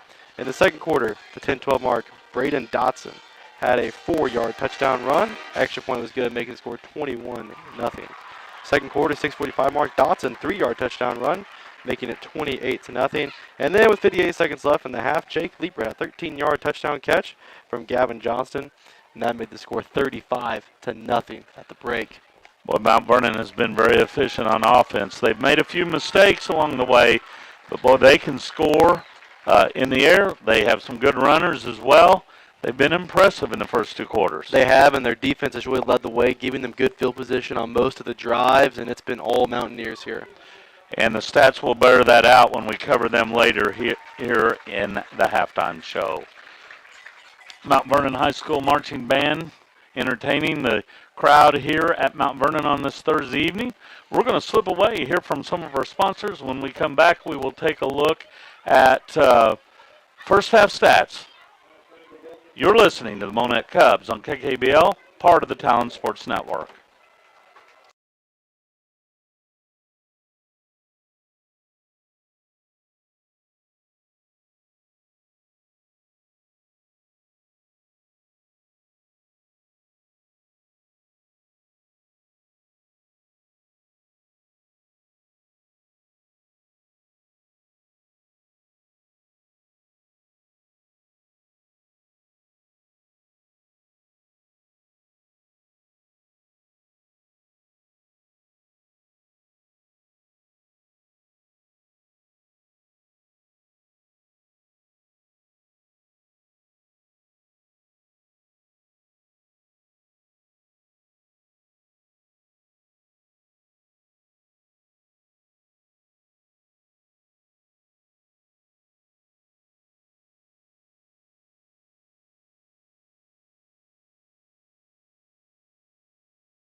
Welcome back to the Big Baldy's Barbecue Halftime Show.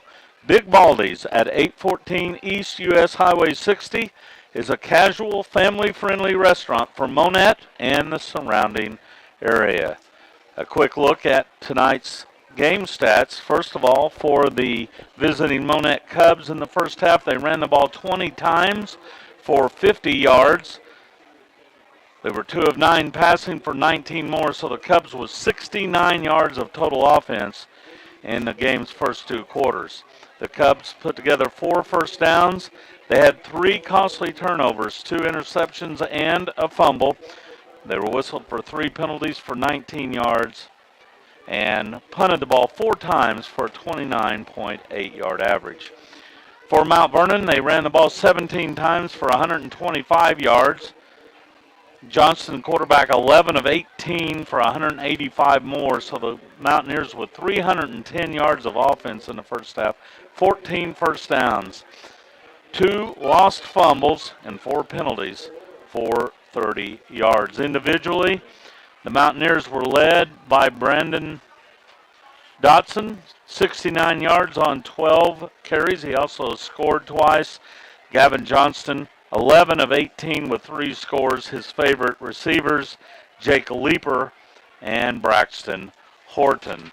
For the Monett Cubs, they're led on the ground by Diego Baden, 33 yards on 9 carries. Umfleet, 2 of 9 passing with a reception by Young and another by Waterman. 35-0, our score at halftime. We'll slip away, hear from more of our fine sponsors when we come back. Ryan will take a look at some area college scores tonight since there's not a whole lot of high school football going on. We'll be back with that and more after this timeout.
Back to the Big Baldy's Barbecue Halftime Show. Whether you're in the mood for a feast or you're watching your waistline, Big Baldy's has a large selection that is sure to please. At halftime, it's all Mount Vernon, 35-0 our score. one of the, well, maybe the only game in Southwest Missouri, but there are college games kicking off tonight. And, Ryan, you might want to take a look at some of those scores. Yeah, we'll start it off with your Missouri Tigers, Benji. They are facing South Dakota tonight, and the Tigers are up 21-3 with about a minute and a half left to go in the second quarter. Your Missouri Southern State University Lions, our pregame sponsor, tied up at 17 at the half with Northwest Missouri State, the number 5 team in Division II. And then Pitt State Gorillas are up 6-0 at the half over Washburn. And then for you SEC fans, you Tiger fans, the Florida Gators are down 3-17 to the Utah Utes late in the second. Utes, yes. Well, and really college football kicks into high gear this weekend, and probably part of your favorite part of the world is Saturday morning, afternoon, evening, and night. Am I right? Well, yes. You know, when my buddies get married tomorrow, I said it's a good thing it's not a Saturday, or I would not be there. I'd be watching the Sooners. You're really joking, right? I don't do fall weddings, Benji. Oh my goodness gracious, boy, whew, that's going to get you in trouble someday. I'm just going to give you a little advice. You know what? There's this thing called a DVR. You know. So they don't even make those anymore. Well, you can record something, a TV. Yeah, but it's not live. I need it live, and I need to see what's going on. Golly. I consider myself a pretty good Kansas City Chief fan, but I don't watch every game live. There are things that happen. I have to. One of your favorite teams plays tomorrow night, the Kansas Jayhawks. I know you love them. They're playing on a Friday. Well, they finally found their slot. They're playing in a high school football game they or are what? playing the Missouri State Bears. Oh, yes. Well, there you go. So Kansas should be able to handle the Bears, I would think. Hey, they might have a good year this year. Kansas turned a lot. Jalen Daniels, great quarterback for the Jayhawks. Yes. You know what? And really, to be honest, they put together a pretty good win streak last year until he went down, and then they struggled a little bit. But Brady Cook for the Tigers, only with 3 incompletions so far, 14-17, so he's been pretty accurate. Luther Burden, he's already up over 50 yards receiving in the first half. I expect him to have another huge year for the Tigers. Yeah, he had a big year, and we mentioned last week that he's, one of just a handful of freshmen that have scored 9 touchdowns from scrimmage, and I think Julio Jones. Julio Jones was on the list. Pretty good company. Yeah, no doubt about it. So, but come Saturday, there's going to be a lot of games underway, and I know it's your favorite time of the year because you're a college sports guy, not so much a pro sports guy. Yes, I'm a ride or die with my Sooners, and that's all I do on my Saturday. I'll wake up at 9 a.m. I will eat my pancakes while I watch College Game Day, and from 11 a.m. to about midnight, I am watching college football all day. I watch the Pac-12 after dark. For one more year. One more year, and then that is gone. Yeah, they'll still have some late games out there, though. Absolutely. I bet the Big Ten moves Oregon and Washington, USC, UCLA out there. Just odd to even think of that, isn't it? Well, they're talking about Cal and Stanford maybe going to the ACC. Yeah. The Atlantic Coast Conference. And then they were also talking about, like, Clemson and Florida State maybe someday going to the Southeastern Conference. Well, that one fits a little bit better geography. You got South Carolina, Florida already in the conference. And so they fit a little bit better, whereas you have a team touching the Pacific Coast going to the Atlantic Coast for a conference game. Does not seem right. And, several years ago when Missouri made the jump from the Big 12 to the SEC, everybody was wondering what in the world. Looking back, that was probably a pretty good choice at the time. It was. It was a great choice financially, and then also I think you get better players. They want the coverage, and they got guys like Luther Burden now coming to play for the Tigers. And the institution spends more money and gets better facilities. And I didn't realize this. I heard today that Florida, the Gators, did not have an indoor practice facility until last year. That amazes me a lot, but you think about it, Gainesville, nice weather, warm. Yeah, but still you would think they have an indoor practice You would think facility. It would rain. Well, that's USC's problem. They don't really have an indoor facility, and it rained a little bit in the spring, and they couldn't have spring practice because it had rained, and they only have a 40-yard indoor field. Yeah, so they didn't know how to react, did they? So it is a great time of the year. High school football on Friday, or Thursday in this case. College on Saturday. Pro starts up not this weekend, but the following weekend. Of course, the Chiefs play a week from tonight. I got my fantasy lineup all ready to go. Yeah, did you get a good draft? I did. I got a very good draft, and it's a $100 buy-in league, and I think I'm taking it home. All right, well, we'll see. Who's going to be your top point earners? I got 12-man league. I got Josh Allen. Okay, I got Jamar Chase. Yeah. And I got Josh Jacobs. Those are my three JJJ. Yeah, well, that's all right. That'll be good. So, I never really got into a whole lot of that fantasy stuff with football as I did in baseball, But That's a long season for fantasy. it is a long time, and you have to pay attention because you have people going on and off a injury list all the time in baseball. It takes a lot of time, and I don't do it anymore. I retired from that as well. At halftime, our score 35-0. Both teams out onto the field and going through their mandated warm-up period. We're going to slip away here from some of our fine sponsors. We'll be back with third quarter action brought to you by Quick Draw Gun after this timeout.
Sacks.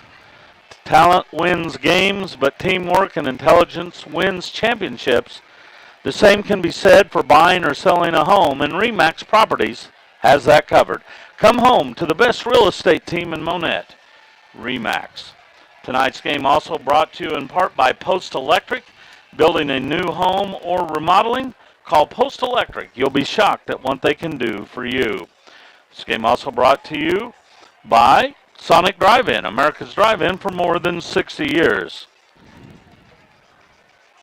Additional sponsors include the offices of Randall, Mastery, and Randall, Monett's hometown professional law firm specializing in estate and real estate law. To get the best possible results, call Randall, Mastery, and Randall at 235-8688. Game also sponsored by Home Shield Pest Control, a quality, affordable pest service provider for your home or business. Call 772-4177 to schedule your next visit from Home Shield Pest Control. I think I'll have to find me a red slushy for Saturdays. Represent my Sooners. Strawberry? Cherry? I do cherry. Okay. With nerds in it or something else? Gotta have the nerds. How do you really, honestly, how do you think Oklahoma's going to do? They had a really rough year last year. What did they do, 6-7 last year? 6-7. They added a lot of good additions to the portal. They got an All-American from Wake Forest on the defensive end. They added a first-team All-American freshman DN from Indiana. He's going to play Venable's cheetah position. He's a good edge rusher. And they brought in some good guys on defense, brought in more offense. I think they go 10-2. 10-2. I think they should go 11-1 area. They'll lose another one somewhere, but I don't think they should. Okay, I'm going to write that down, and we'll revisit that come district playoff and see how close Oklahoma's to a 10-2 record. All right. And I bet the Tigers are around 5-7. Okay, we'll see. You've got those two down. Now, we'll say this. Oklahoma is not favored to win the Big 12. No, Texas is. Texas is, and I'm sure you enjoy that. They are every year, and they've yet to do it in forever. We have 14. We have combined. We have 17 Big 12 titles. Oklahoma has 14 of them. Okay, well, they won't get any more after this year. No, we're going to be taking those Southeastern Conference titles.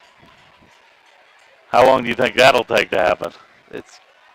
Give them a couple years. Oklahoma leads the country in conference championships with 50. Yeah, but is that really saying a whole lot? The Big 12 used to be a really good conference, and the Big 8 when Nebraska was at its peak. True. Are you sure you're talking football, right? Football. Okay. Overall, I think the UCLA's have basketball. Yeah. Basketball and other sports as well. Just football speaking. Okay. Well, there you go. You gotta love them or not, the Oklahoma Sooners. Well, we are ready for third quarter action. Third quarter brought to you by Quick Draw Gun, offering the area's largest selection of firearms, ammunition, and accessories. Kickoff in the air, down to the 15-yard line, to the 20, to 25, to the 30, to the 35. A good return here by the Mountaineers across the 40, and that kickoff sponsored by Farm Bureau agent Lance Metlock. He's from Missouri, and he's for the Monett Cubs. Call 236-0422 to schedule an appointment with Lance. Number 21, Riley Ray, there to finally bring him down after the nice return by the Mountaineers. Well, third quarter, Cubs defense, got to get those tackles here. They've been letting the Mount Vernon ball carriers come to them, and now the defense needs to go and put them in the back, get them in the backfield instead of letting them get going downhill so much. When does running clock start? Second half or fourth quarter? Second half. Okay, so the clock should roll then. We'll keep an eye on that. Here's Dotson with a run up the middle with plenty of room across the 50, and he turns his way to the Cub 40 for a first down and a gain of 18. Brought down by Porter Reed.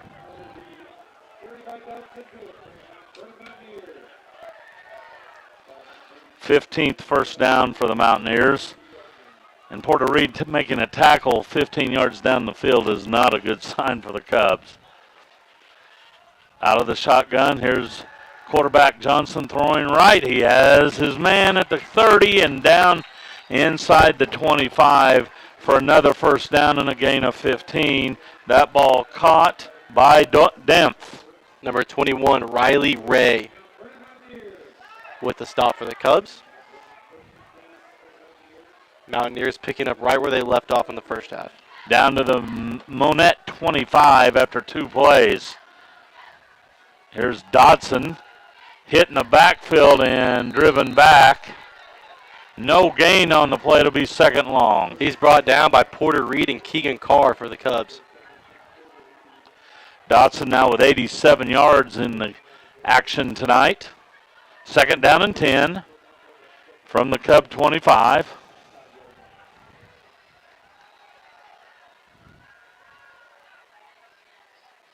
Wide receiver split left and right.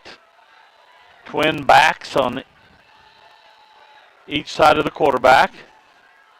Here's a handoff to the right side with running room. A flag comes out. This one's going to come back.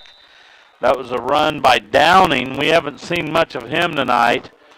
This play will be negated by a holding penalty, I believe. We'll wait for the officials' call. It is holding against the Mountaineers, and that penalty is brought to you by State Farm Insurance Agent Eric Norris, Commercial Auto, Home, and Life. He covers it all with no mayhem. That'll be 10 yards from the spot of the infraction. And the clock stopped with 9:27 left, so maybe it doesn't.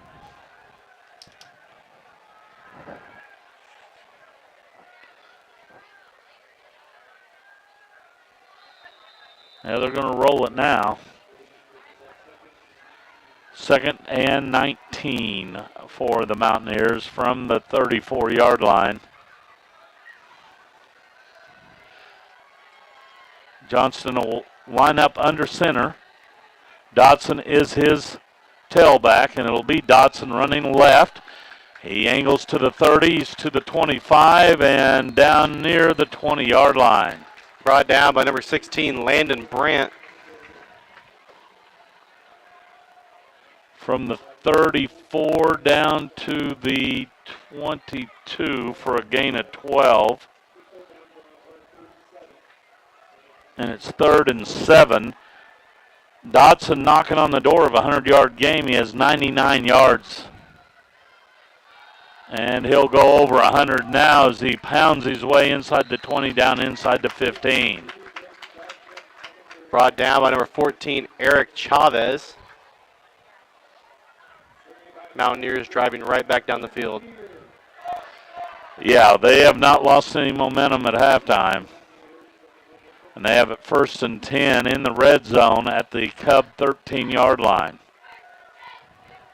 Dotson now 108 yards on 16 carries. Johnston under center. He'll hand to his tailback. A new back in play is Conway. Hunter Conway hit at the line of scrimmage and knocked down after no gain. Number 20, Tucker Anderson with the initial contact.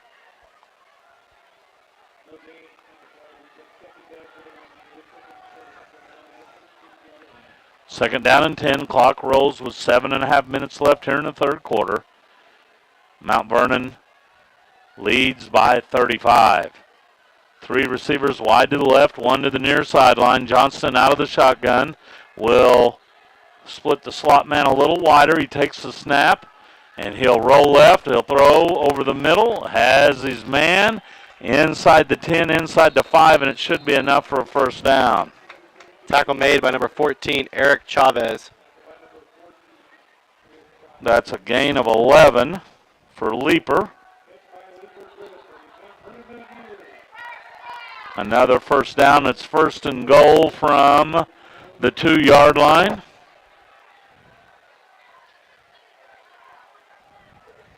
Leaper's having a good game tonight as well. Johnston turns and gives to his tailback, Dotson, who gets into the end zone for the score. 2-yard touchdown.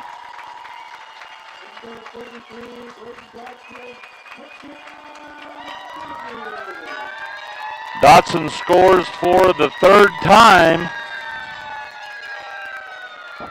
And the Mountaineers on top 41-0.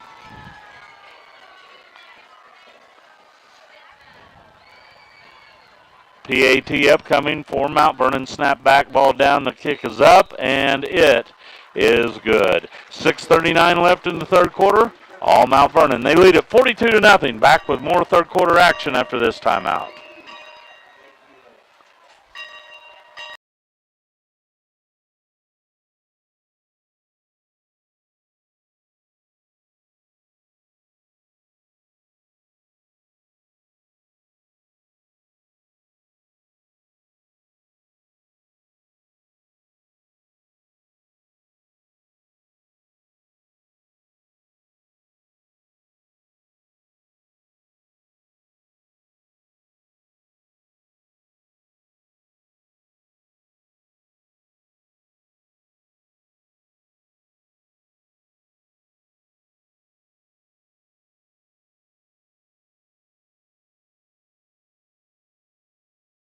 Third quarter brought to you by Quick Draw Gun and Monett. With a knowledgeable and experienced staff, they offer training that will allow you to safely handle your purchased firearms. Call 354-8633 for more information. Kickoff on the way, high end over end kick, fielded at the 12-yard line, return to the 15, 20, 25, and out near the 30, and that's where Monett will take over 1st and 10. 42, Hunter Conway with the tackle for the Mountaineers. Look at that moon coming up. Last night, I think, was a super blue moon. Yeah, I did not stay out to see it. You didn't see it? I didn't go look. It was spectacular. It was huge. You know, they said at the right time it was like 33% larger by appearance than it normally is. And the reason it's a blue moon is because it's the second full moon of the month. Okay, so it wasn't like blue, you know, but You heard the saying, once in a blue moon? Yeah. You've heard that? Well, it comes from that. Tonight it's rising and beautiful on the, what would that be, the southeastern sky? Yes, because we're on the north. Yes. So stoppage in action on the field as the officials take a brief time out here. I remember once down at Cass, I was broadcasting a game down there. I was broadcasting the Wildcats, and a moon was coming up like that, and I made a comment about it, and about 30 seconds later I fell off the back of my stool and crashed in the back of the press box. Well, let's not have a repeat. I think it was the full moon that caused that to happen. Gravity was pulling on me. Here come the Cubs, 1st and 10.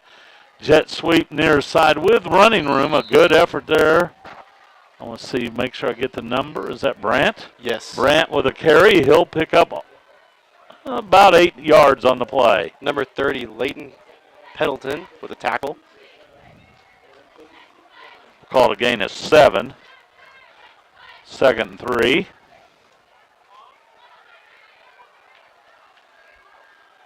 Ball at the Cub 36-yard line. Umfleet will work under center. Gives on a jet sweep to the right side, and little or no running there for running room for Miles Young as he's knocked down in the backfield. He'll lose a couple. Yeah, he was brought down by number 33, Braden Dotson. He's having a good game on both sides of the ball tonight. It'll bring up 3rd down and 5 for the Cubs. Clock rolls with 5:20 left here in the 3rd quarter. 2 receivers wide to the right as Umfleet will work under center. He'll call his own number on the sneak and up the middle. A good push from the offensive line that time. Gets the Cubs very close to a 1st down. They needed 5. And they picked up the 1st down. That 1st down brought to you by Monett Sonic Drive-In. The Cubs' 1st down, always brought to you by America's favorite drive-in for more than 60 years. Home of the Cubs half-price happy hour from 2 to 4 each day. From the 40-yard line, here come the Cubs. Brandt with the sweep, running right, cuts it up across the 40 and leans forward to the 45 for a gain of 5 yards. Number 24, Hudson Gaddy with the tackle.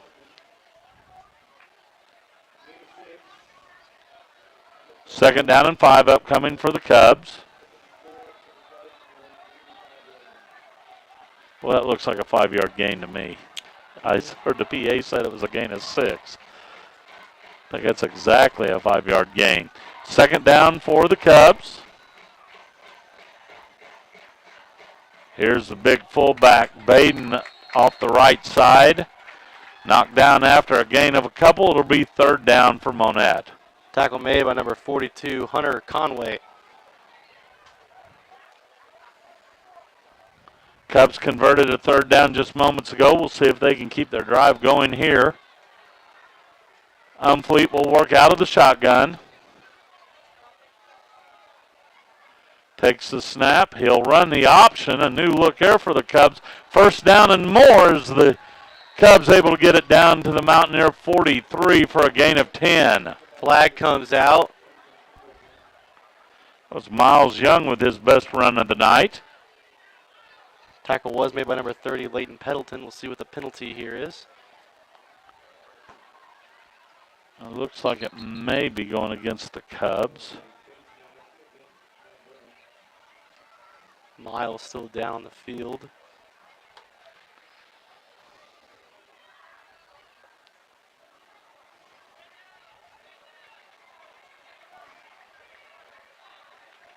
Oh, maybe it's a penalty against the Mountaineers as they marked off 5 yards. That penalty brought to you by State Farm Insurance Agent Eric Norris. Commercial, auto, home, and life. He covers it all with no mayhem. I didn't see the signal, but I was assuming maybe a face mask at the end of the run. Yeah, it would be since it wasn't a personal, I mean they didn't bring him down by the face mask. Right. So they Added on 5 yards.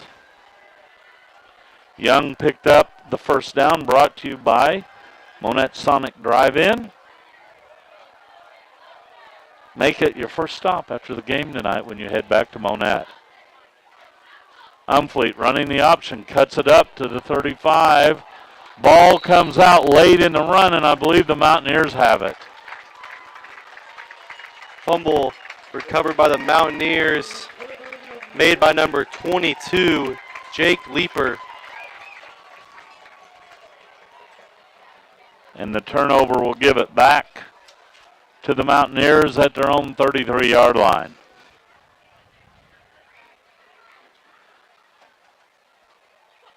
Guess running clock's just fourth quarter. I think you might be right. They wind it now. Yep. First and 10 Mountaineers at their 33. Might have a new quarterback coming in. Hunter Dawson potentially. I do believe it is. Dawson will work out of the shotgun. And he'll give to his tailback. Up the middle he goes across the 35 to about the 37. Porter Reed with the tackle. Conway with the run, a gain of 5. Second down and 5 for the Mountaineers. Again, the new quarterback is Hunter Dawson, 180-pound sophomore. Dawson takes the snap, looks to throw, and overshoots his intended receiver on the near sideline. Pressure on the quarterback made by number 20, Tucker Anderson.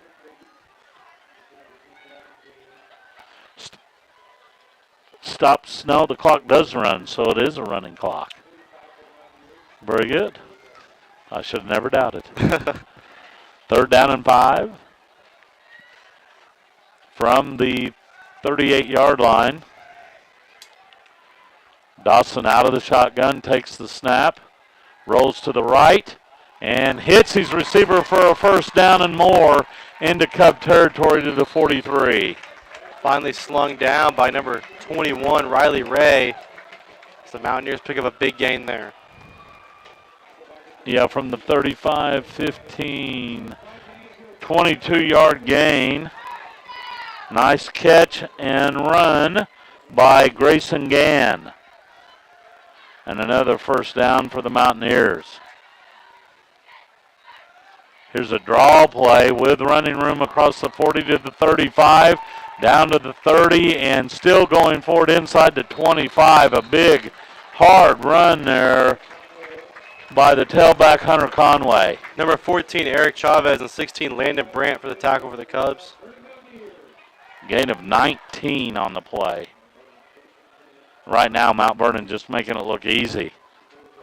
Clock rolls inside 15 now. And they're in no hurry to take the snap here, and that will take us to the end of the third quarter, brought to you by Quick Draw Gun and Monett, offering the area's largest selection of firearms, ammunition, and accessories. That's Quick Draw Gun, 601 South Kyler in Monett. We're going to keep it right here and remind you that it's time for tonight's TSN giveaway. Several weeks during the year we give away great prizes. Tonight is one of those. You need to be the first person to call 417-489-2277 and say Go Cubs, and you'll receive 3 passes good for free admission to Monett regular season home games during the fall and winter sports seasons. Again, that's 417-489-2277. Be the first caller, and you'll receive those 3 passes. Good luck to all of our listeners this evening. And if they're hanging with us during a tough game like this, they deserve a good prize like that. Well, if you'd like some good news, Benji, the Missouri Southern Tigers have taken the lead 24-17 over the Bearcats. That would be a major upset. It would. Pitt still leads 6-0 late in the third quarter against Washburn. And that would be an upset if Washburn came up with a win. It would. That'd be the number 4 and 5 teams in the country going down. Well, a lot of playing left to be done. Can't count your chickens before they hatch. Tigers up, Missouri up 28-3 at the half over South Dakota. 1st and 10 for the Mountaineers from the 24-yard line. Out of the shotgun, here's a pass near side. It's in and out of the hands of the intended receiver, Calvin Dawson. So I wonder, Hunter Dawson to Calvin Dawson? Brothers? Number 3, Evan Witt with the coverage.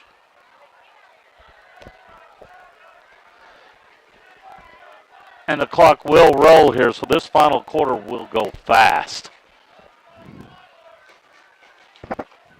So hang on tight. So make sure you're calling in to get those prizes as well.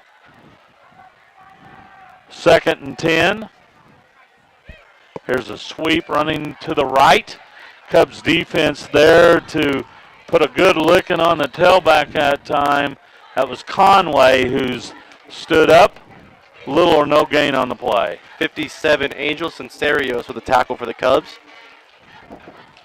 Looks like it'll be a loss of a yard on the play. 3rd and 11 upcoming for Mount Vernon. The Mountaineers have yet to punt the ball tonight, and it doesn't look like they're going to here. No, their offense has done a fantastic job, and they've started usually in the Cubs territory. Back to pass. Dawson under pressure throws it away along the left side, and that'll bring up 4th down. We'll see what the Mountaineers like to do here. I would imagine they just go for it. I don't think they're going to be kicking a field goal. No, their place kicker is consistent on extra points, but I don't think he'd go much deeper than that. The clock rolls with 10-12 left in the 4th quarter. Mountaineers on top 42-0.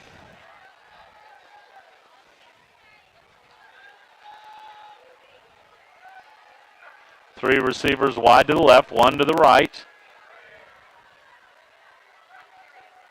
Out of the shotgun, here's a handoff to the tailback who is knocked down near the line of scrimmage. That was Conway. Conway picks up a yard, but on downs, the Cubs will take over in that defensive stand. Brought to you by Post Electric. Need some light at home? Having power problems at the plant? Or moving into a new store? Call Post Electric first at 846-7100. That stop was made by Porter Reed. Congratulations to Chad Palmer, who's the winner of the prize tonight. Chad, thanks for hanging with us and what has been kind of a tough night for the Cubs. There'll be better days ahead, I'm sure. But congratulations to Chad Palmer, who won the passes to fall and winter sports at Monett. Cubs take over on downs. Baden with a run on 1st down. He rumbles his way close to a 1st down. Tripped up by number 81, Coy Felton. Gain of 10 and a 1st down. That 1st down brought to you by Sonic Drive-In in Monett, home of the Cubs half-price happy hour every day from 2 to 4. That's a gain of 11. Run up the middle again for the Cubs. As Bradow gets his first action. Bradow with a good run off right guard, a gain of 4. 78, Riley Martin with a tackle for the Mountaineers.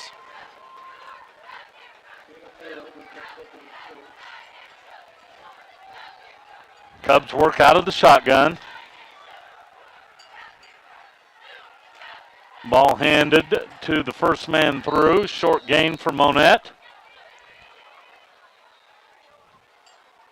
64, Gavin Mace with the tackle. That was Baden for a gain of 2. He's now up to 48 yards to lead the way for the Cubs. 3rd down, we'll call it 3rd and 4 for Monett from their own 42-yard line.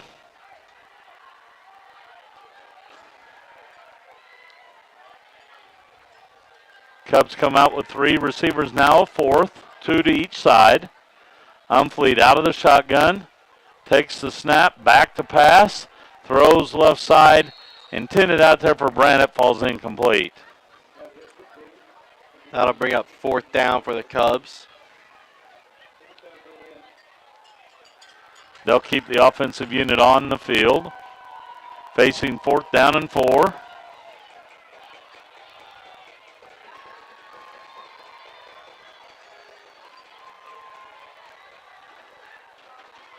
Out of the shotgun. Umfleet gives to Baden, running right side. He has the 1st down and more in the Mountaineer territory down to the 42. Good run there by Baden to pick up the 1st down. He was brought down by number 44, Tyler Moore. Cubs pick up a 1st down, brought to you by Sonic Drive-In, America's drive-in for more than 60 years. 1st and 10 Cubs from the 42. Handoff up the middle it goes. Good hard run between the tackles down to about the 38. Looks like Mount Vernon getting some 2nd string in now. I believe that run was Brad Owl with the carry, picks up 5. A stoppage in action, a timeout on the field. We'll keep it right here. That timeout sponsored by Adrenaline Apparel and Design. No matter what you need, they have your back. Screen printing, embroidery, laser engraving, signs, and more. Check them out at adrenalineapparel.net. 5:58. This is a mandated timeout by the officials. Got any more scores coming our way? And checking in now.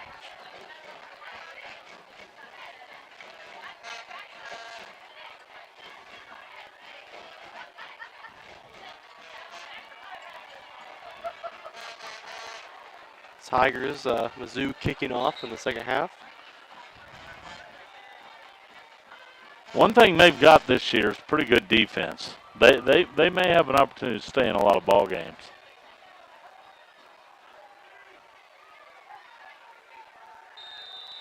Second down and 5 upcoming for the Monett Cubs as we resume action here in the 4th quarter. Baden with a run. He'll have a 1st down and more as he rumbles down near the 20-yard line for a gain of 18. 13, Calvin Dawson with a tackle. Another score, Pitt State up 13-7 now over Washburn in the 4th quarter.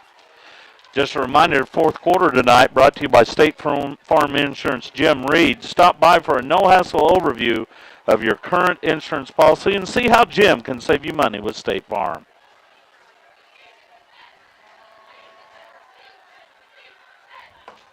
Umfleet will keep it himself, running left side inside the 15 down near the 12-yard line for a gain of 7 or 8 yards.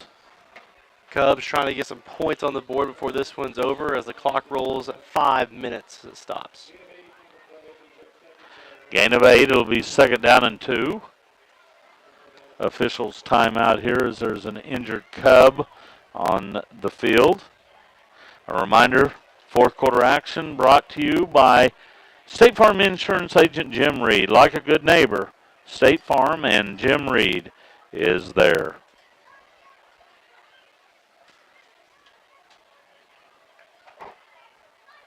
So you're saying Oklahoma 10-2 this year? Yes. Monett, Missouri 5-7. If I was gonna put money on it, I would. But I'm not. I don't think I can gamble online. I think you might be too high with one and too low with the other. We'll see, though. If Oklahoma learns to tackle, they have a shot. You have no idea what I've watched. What's that mean? It's a horror movie. Oh.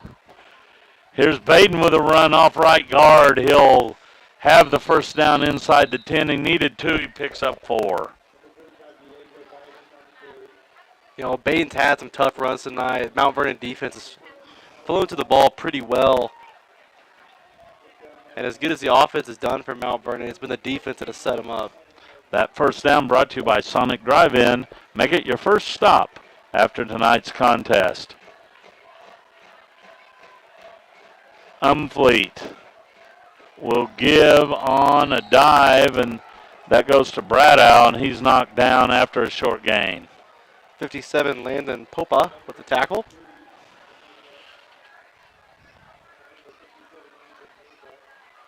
Ball at the 6-yard line, 2nd down and goal. Cubs would like to get on the board here. Diego Baden back into the lineup, standing to the right of the quarterback. And a whistle stops action before the snap.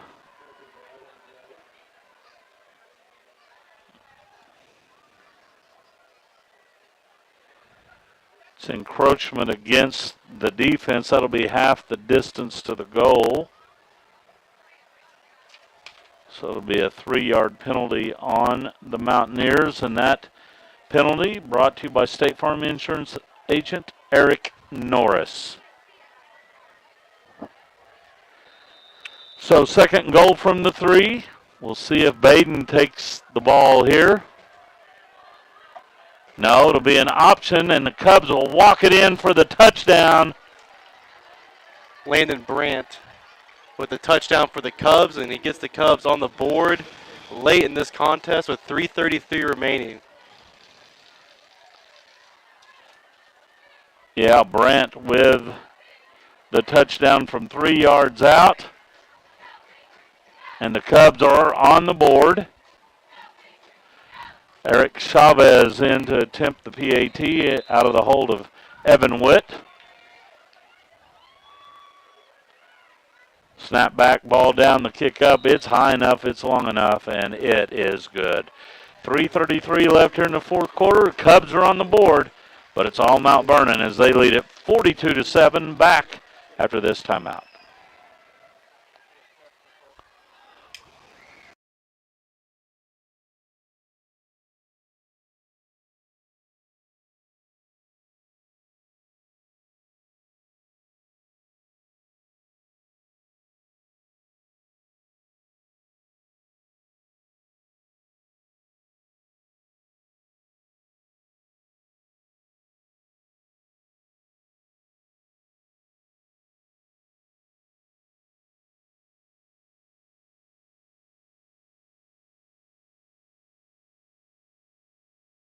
Randall Mastery and Randall, Monett's hometown professional law firm, specializing in estate and real estate law.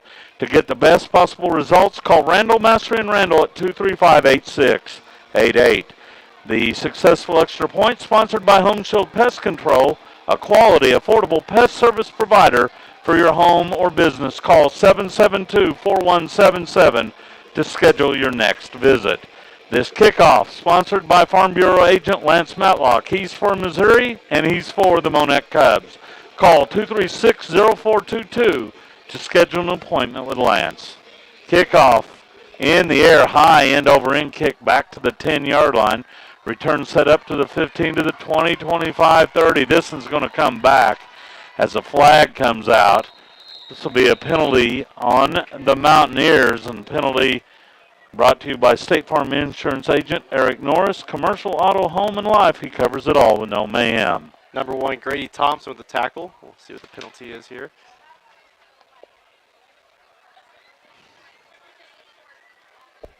Looks like we have a couple of cramp. First cramp of the night, it looks like. Yeah, late in the game. The Mountaineers have had a number of penalties. They've been able to overcome those mistakes, however. Yeah, Mount Vernon can clean up those things. They could have a very great year on their hands. You know, I took a look at their schedule, and I need to go back and take a look at that again. You know, they're going to be favored in most of their games. You know, Mount Vernon next week hosts Aurora. They'll be favored. They'll be favored there. They're at Rogersville. That'll be nip and tug, but I think they'll be favored. Then they go to Nevada. That'll be a good game. Then they host Catholic. They'll be favored. They're at Hollister. Favored. Host Marshfield. They'll be favored. At Reed Spring. I think they'll be favored. They'll be favored. And then districts. Back up to Class 3 for the Mountaineers this year. Well, which tells you one thing, they avoid Lamar. They do avoid Lamar. Seneca moves up with them, though, back to Class 3. Well, there you go. But still, you know what? Mount Vernon's looking at a season where they could put together 7 or 8 wins. Yeah, they could have a very great year in their hands and then return a lot of the production. They lead it here 42-7 with 3:22 left. Their backup quarterback is in the game. That is Dawson, Hunter Dawson.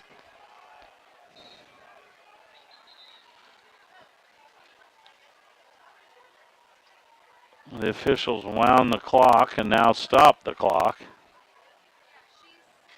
And now he's going to wind it again.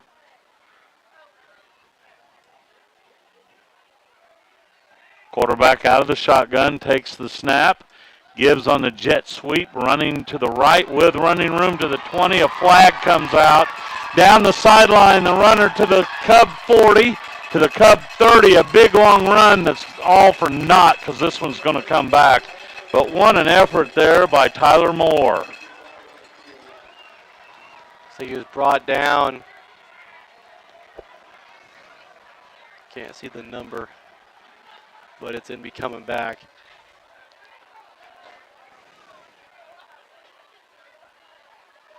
There's flags everywhere. There was at least 2 flags thrown.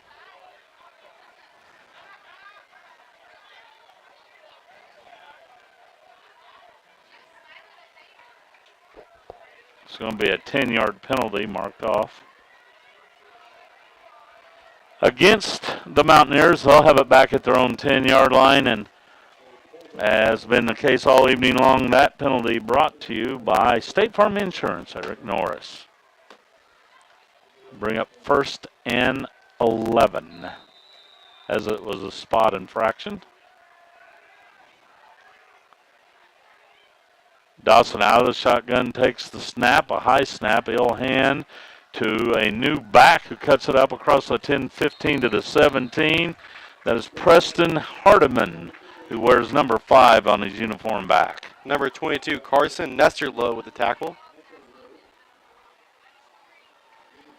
Gain of 7 on the play. Be 2nd down and just over 3 yards. We're going to give him a gain of 8 on that. Clock rolls inside, 2:15 left in this one. Jet sweep. No, the quarterback will call his own number this time, and he struggles forward for a 1st down. That's Hunter Dawson. Needed 3, got 5.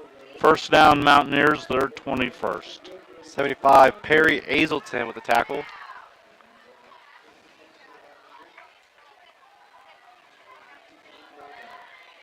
So the drive continues for the Mountaineers, who have yet to punt this evening. Their offense has been very efficient. 1st and 10 from the 24-yard line. Hunter Dawson takes the snap, and he'll give on the dive play to Handeman. And Hardiman, I think I said Handeman, but it's Hardiman. Hardiman, no gain on the play. It'll be 2nd down and 10. Azelton with another tackle. It's kind of dark in here, but we can't turn the lights on because somebody on the other end of the press box turned them off. I mean, we can turn them on, but we're going to make somebody mad, and I don't want to go through that. No, you've already done that once before. Yeah, up here? Yeah, several years ago. I don't want to do it again. I don't want to get stuck in Lawrence County tonight. I need to get home. 2nd down and 10. Here's a stretch play to Hardiman, running near side, hit at the 25 and falls forward to the 26 for a gain of 2. 27, Keegan Carr with the tackle. I'll be heading back to Crawford County, Kansas after tonight's contest, but not before I stop by Sonic. Oh, yes.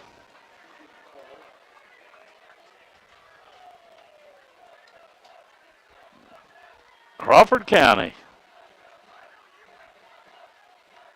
You staying in the same place you did last year, or do you have a new place? I have the same place, same apartment complex. I got a different apartment unit there. All right.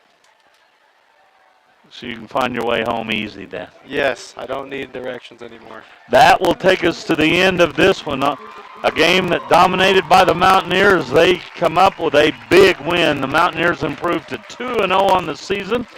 The Cubs fall to 0-2 as the Mountaineers win at 42-7. We'll slip away here from some of our great sponsors. We'll be back with a post-game show. After this timeout, you're listening to Big 8 Conference Football on KKBL and the Talon Sports Network.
Back at Mountaineer Stadium, Benji Finsky alongside Ryan McCullough, our producer engineer Erwin Perez. Cubs taking on the chin tonight, Ryan, as the Mountaineers scored early and got off to a great start. They win at 42-7.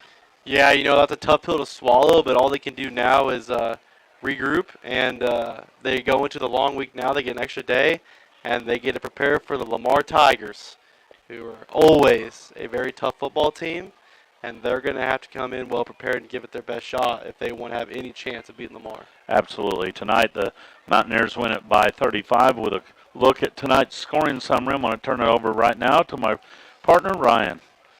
All right, so we take it back to the first quarter at the 7:25 mark. Braxton Horton had a 2-yard touchdown catch, and that would just be getting started for the Mountaineers offense. Their extra point was no good, and that made the score 6-0. Later on, the first quarter at the 5:25 mark, Braxton Horton, a 14-yard touchdown catch from Gavin Johnston. The two-point conversion was good, making the score 14-0 Mountaineers. Second quarter at the 10:12 mark, Braden Dotson with a 4-yard touchdown run, making the score 21-0. 6:45 mark also in the second. Dotson had a 3-yard touchdown run, making it 28-0. With 58 seconds left in the half, Jake Leeper had a 13-yard touchdown catch from Gavin Johnson, making it 35-0 at the half. In the third quarter, the 6:39 mark, Braden Dotson had a 2-yard touchdown run, making it 42-0. Fourth quarter, the 3:33 mark, Landon Brandt got the Cubs on the board with a 3-yard touchdown run. Extra point was good by Chavez, making it 42-7. Your final score tonight. Thank you, Ryan. 42-7 our final. The Cubs fall to 0-2. Mount Vernon improves to 2-0 on the young season. We'll slip away here from more of our outstanding sponsors here on the Cubs Cafe. Post-game, we'll be back after this timeout.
To you by the fine people at Cubs Cafe, who thank you for staying tuned to the postgame show and wish everyone a safe trip home.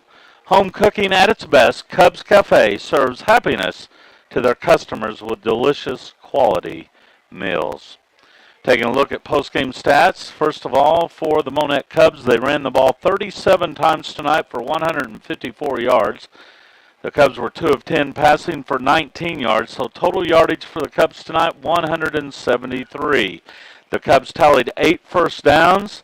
They had 4 turnovers tonight, 2 interceptions and 2 lost fumbles.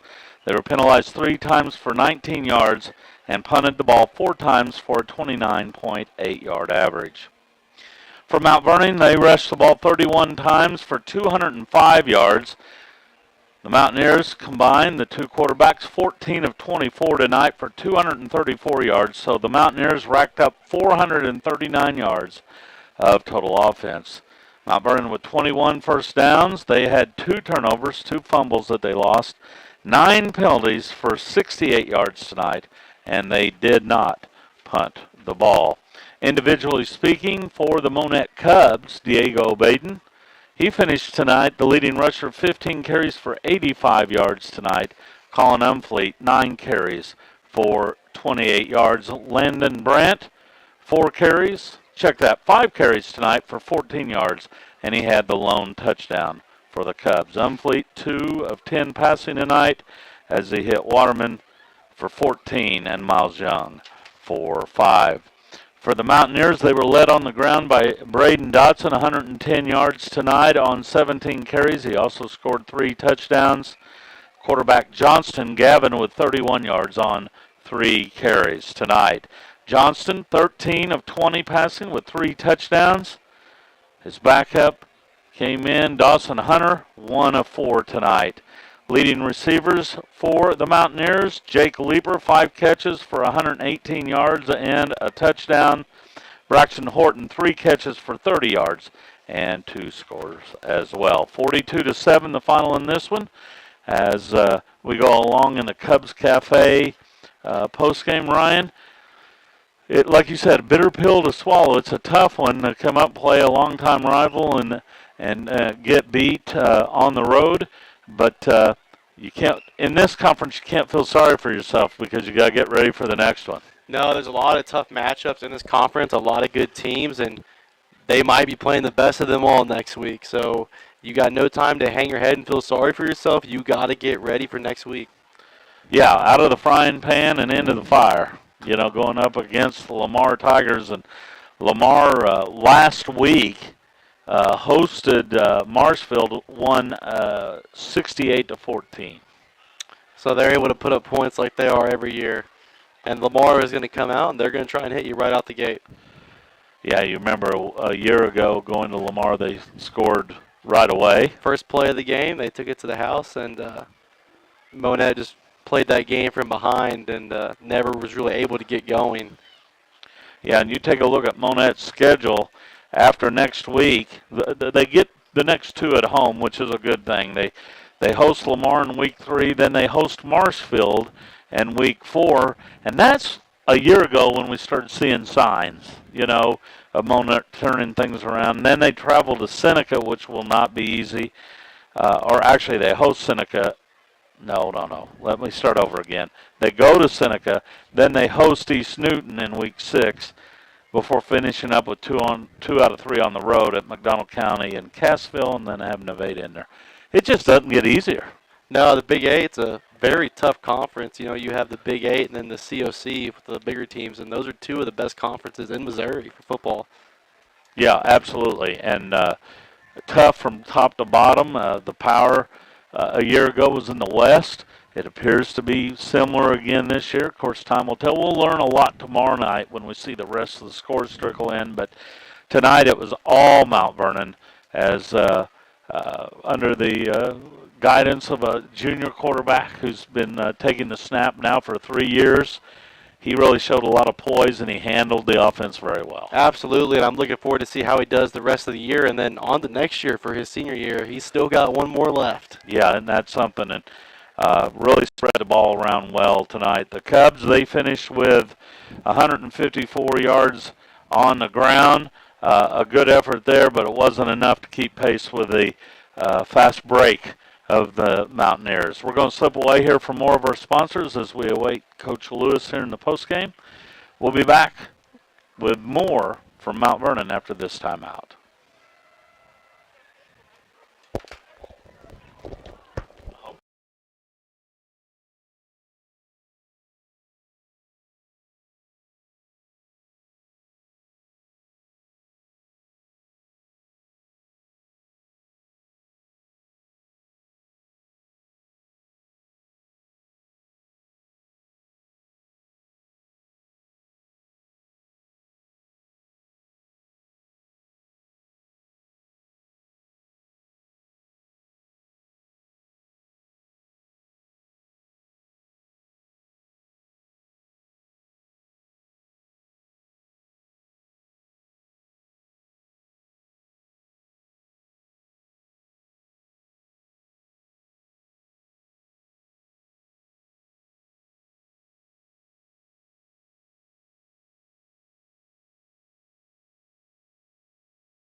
Mount Vernon, Benji Finsky, joined by Ryan McCullough in the post-game. Tonight's post-game brought to you by Cubs Cafe, a proud sponsor of the Monett Cubs and Monett Cubs football. Located at 202 Highway 37, they always have their purple and gold on at Cubs Cafe. Well, now it's on to week number 3 and the Lamar Tigers. That's going to be a tough challenge. Yeah, they're lucky they get the extra day because they're going to need it for next week, and they get to watch Lamar tomorrow, watch that game, break it down, and get prepared. There's advantages to playing on Thursday. You get to go scout, but then the whole world scouted you tonight. Yeah, and I can tell you from experience, it is a good feeling to beat the Lamar Tigers, especially on your own field. I believe you were part of the last team that did that from Monett. My junior year, we did. We beat them 28-7, and it was never really in doubt. We knew going into that game we were going to beat them. Yeah, and you know what? How much of this game is that mental aspect? It's a lot. It's a ton of it. Having belief in yourself, because if you start the game slow, not believing, then you can end up costing yourself later when you could have won the game if you just would have came out with a chip on your shoulder. And I called that game, and of course, you base everything on history and recent history, and I saw it happen. And, by the third quarter, I was believing. But that first half, I was sitting there going, well, heck, they're hanging with them, and they're hanging with them. We were 1-2 going into the game. Lamar was undefeated, but we watched them on film, and we all knew. We felt like we should have beat Mount Vernon week 1, who beat us by 1. We beat Marshall week 2. We lost at Cassville week 3 by 1 touchdown, and it came down to the last possession. And we were kind of ticked off after those 2 results, and we went into that week 4 matchup against Lamar ready to prove a point, and we did. And you didn't just win. You pounded them. You physically beat them to the point where they basically called uncle. Yeah, they had just pretty much gave up at the end, and I had never seen a Lamar team do that. No. Their Coach Bailey, a very good coach of Lamar. He did a fantastic job, but he was we had him all out of sorts. He was texting, our coach after the game, wanted to know how we did things because he just could not fathom that we had just done that to him. And, those 2 coaches, really family friends. Really good friends from their days back at Pittsburgh State, to be quite honest. And, yeah, that was probably one of the finest games that I've called for the Monett Cubs. Well, Pitt State puts out some good coaches. Yeah, maybe. At all levels. Yeah. Sam Pittman's one of them. Yes, and the Tulane coach, Willie Fritz, another one. Coach Bailey, fantastic job coaching the Lamar Tigers. He built a dynasty there, really got that program ignited, and now they're just carrying the torch. One of his former players, now the head coach at Lamar. Did they talk? You brought up Tulane. Did they talk about Tulane joining the Big 12 at some point? They talked about possibly the ACC. The Big 12 is not going to take Tulane. They got Utah, Arizona State, and Colorado coming in next Prime time. Prime time's coming in. Yes, Deion. I'm curious to see how Deion does. And see, they play who? This TCU. They do not have an easy schedule. Colorado, I could see getting beat up pretty early. Well, we'll see. They play Nebraska. That used to be a good rivalry game. Neither team's very good now, but they can see who's not as bad as the other one. Colorado always told the joke about Nebraska and the N in the middle of the football field. The Colorado people always say, you know what the N stands for at Lincoln? And everybody'd say no, and then they'd say knowledge. So that's a Colorado-Nebraska joke. So anyway, as we move along here in the postgame, we await Coach Lewis. Monett falls tonight 42-7. We'll go ahead and talk about tonight's player of the game for the Monett Cubs. We're going to go with number 45, the fullback, Diego Baden. He had some tough runs tonight, and he wasn't able to quite get on the board, but he was able to put up about 85 yards on the ground, 15 carries. He had every yard he earned that he got. He really did, and he ran hard in the second half, and you like to see that effort even in a tough game. The Monett Rental and Sales player of the game is Diego Baden, And at Monett Rental and Sales, they'll rent everything that you could possibly need. If you need lawn and garden equipment, a skid loader, a scissor lift, or concrete tools, go see them at Monett Rental and Sales. And congratulations to Diego Baden, who's really put together back-to-back good weeks. He had just over 90 yards a week ago and 85 tonight. So the big guy who's really first time in a backfield's really shown himself very well. Yeah, before this, he has 3 years of varsity experience, but he was on defense. He wasn't running the ball. This year, they moved him over to fullback, and I think that's a good spot for him. He runs the ball hard. He does a nice job, and so this year he's getting back into that running back mentality, and he's done solid so far in these first 2 games. Curious to see how he can pick it up throughout the rest of the year. And last year we saw the Cubs kind of platoon their backs, their main back. They had Harvey and Hoyt back there taking the blows together. But Baden's just about an every down back. He got spelled a little bit in the second half tonight, but he's in there almost every play. Yeah, and he takes a lot of hits, but, he gets up and he takes them, and he gets back up, and you want to know it by the way he runs the next down. No, and so congratulations to Diego tonight, as he is the Monett Rental and Sales Player of the Game in week number 2. We'll slip away here from more of our sponsors.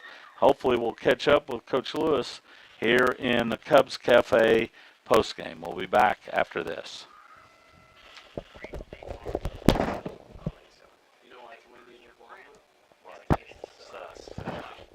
You don't think he's coming?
Cubs Cafe postgame show. The folks at Cubs Cafe would like to thank you for staying tuned to the postgame and wish everyone a safe trip home. Home cooking at its best, Cubs Cafe serves happiness to their customers with delicious quality meals. I'm going to turn those lights back on. A big thank you to all our in-game sponsors in 2023. From our pregame all the way to the postgame, Missouri Southern State University is our pregame sponsor. Shelter Insurance Agent Andy Brandt sponsors our mobile apps each and every week. Buchanan Funeral Home is our keys to victory. VFW Post 4207 sponsors our national anthem. Hydro Extrusions, the field condition report. Clark Community Mental Health Center, our coin toss sponsor. Sportsmanship, Access Family Care. Friendly Tires, our first quarter sponsor. Wintech sponsors quarter number 2. Our halftime show brought to you by Big Baldy's Barbecue. Third quarter, Quick Draw Gun. And fourth quarter, State Farm Insurance Agent Jim Reed. All kickoffs this year and in years past sponsored by Missouri Farm Bureau Agent Lance Matlock. Timeouts brought to you by Adrenaline Apparel and Design. And all Monett Sacks brought to you by Remax Properties. Opponent punts, which we didn't see a whole lot tonight. We didn't see one, but they're brought to you by Post Electric. State Farm Insurance Agent Eric Norris sponsors opponent penalties. Sonic Drive-In is our first down sponsor. Touchdowns scored tonight by the Cubs, sponsored by Randall Mastery and Randall. And the extra point brought to you by Home Shield Pest Control. You're in the middle of the Cubs Cafe postgame show, and Monett Rental and Sales sponsors our player of the game. So a big thank you to that long list of in-game sponsors and all of our fine sponsors who make this broadcast possible. We really appreciate their support. Well, Ryan, I think Coach Lewis may be heading back to Berry County. I don't see him on his way. It's week 2, away game, out of rhythm. Just forgot tonight. We'll catch up with him on the coaches show with Yeah. him and Sammy, and then And he'll have, he's going to be busy tomorrow get the kids back. Tomorrow's his day of school. Those kids got to be in class tomorrow morning, so I'm sure he wants to get them back home. And, of course, he'll have a long day tomorrow putting together tape from this game, but also visiting Lamar tomorrow, I'm sure. absolutely he's going to get a good scouting report done on them and get ready to go and face the Tigers. It'll be a challenge, but, we'll be in the friendly confines of Burrow Fowler, and, you play hard and you lay it all on the line. That's one of the greatest things about sports is the character that it teaches a kid, and you got to pull yourself up and you got to go back to work, and I'm sure this team will. Absolutely. Be sure to catch Coach Lewis show next Friday evening right here on 95.9 FM. Coach Lewis will sit down with Sammy Clapper to discuss tonight's contest as well as preview the upcoming game against the Lamar Tigers. The Coach Lewis show can be heard just ahead of our pregame show right here on KKBL 95.9 FM. As we come to the end of tonight's broadcast, I'd like to thank Ryan for all your work. I always appreciate working with you. It's a lot of fun. Obviously, we'd like to have more fun tonight, but as I said, there's going to be better days ahead. Yeah, absolutely, and it's my honor to get a call this game with you and do this job with you. And and Erwin does such a great job with the film, and a big thank you goes out to Erwin for all that he does to make the broadcast possible and getting it on the internet as well. He does such a wonderful job for us. We'd also like to take the time to thank the fine people here at Mount Vernon High School for their help and hospitality this evening. A special thanks goes out to all of our fine sponsors who make our broadcast possible each and every week. We could never do this without your support. Cubs fans, I urge you to get out and visit these local businesses and let them know how much that they are appreciated. And finally, a big thank you to our listeners out in Cub Nation. Thanks for being with us each and every Friday night during the football season. Just a reminder that our next football broadcast will be coming your way next Friday evening as the Cubs will host the Lamar Tigers. Pregame set to begin at 6:25 with kickoff scheduled at 7 p.m. Once again, our final score from the Mountaineer Stadium tonight. The Mount Vernon Mountaineers 42, the Monett Cubs 7. For my broadcast partner Ryan McCullough and our producer engineer Erwin Perez, this is Benji Finsky saying thanks for following the Cubs and good night from Lawrence County.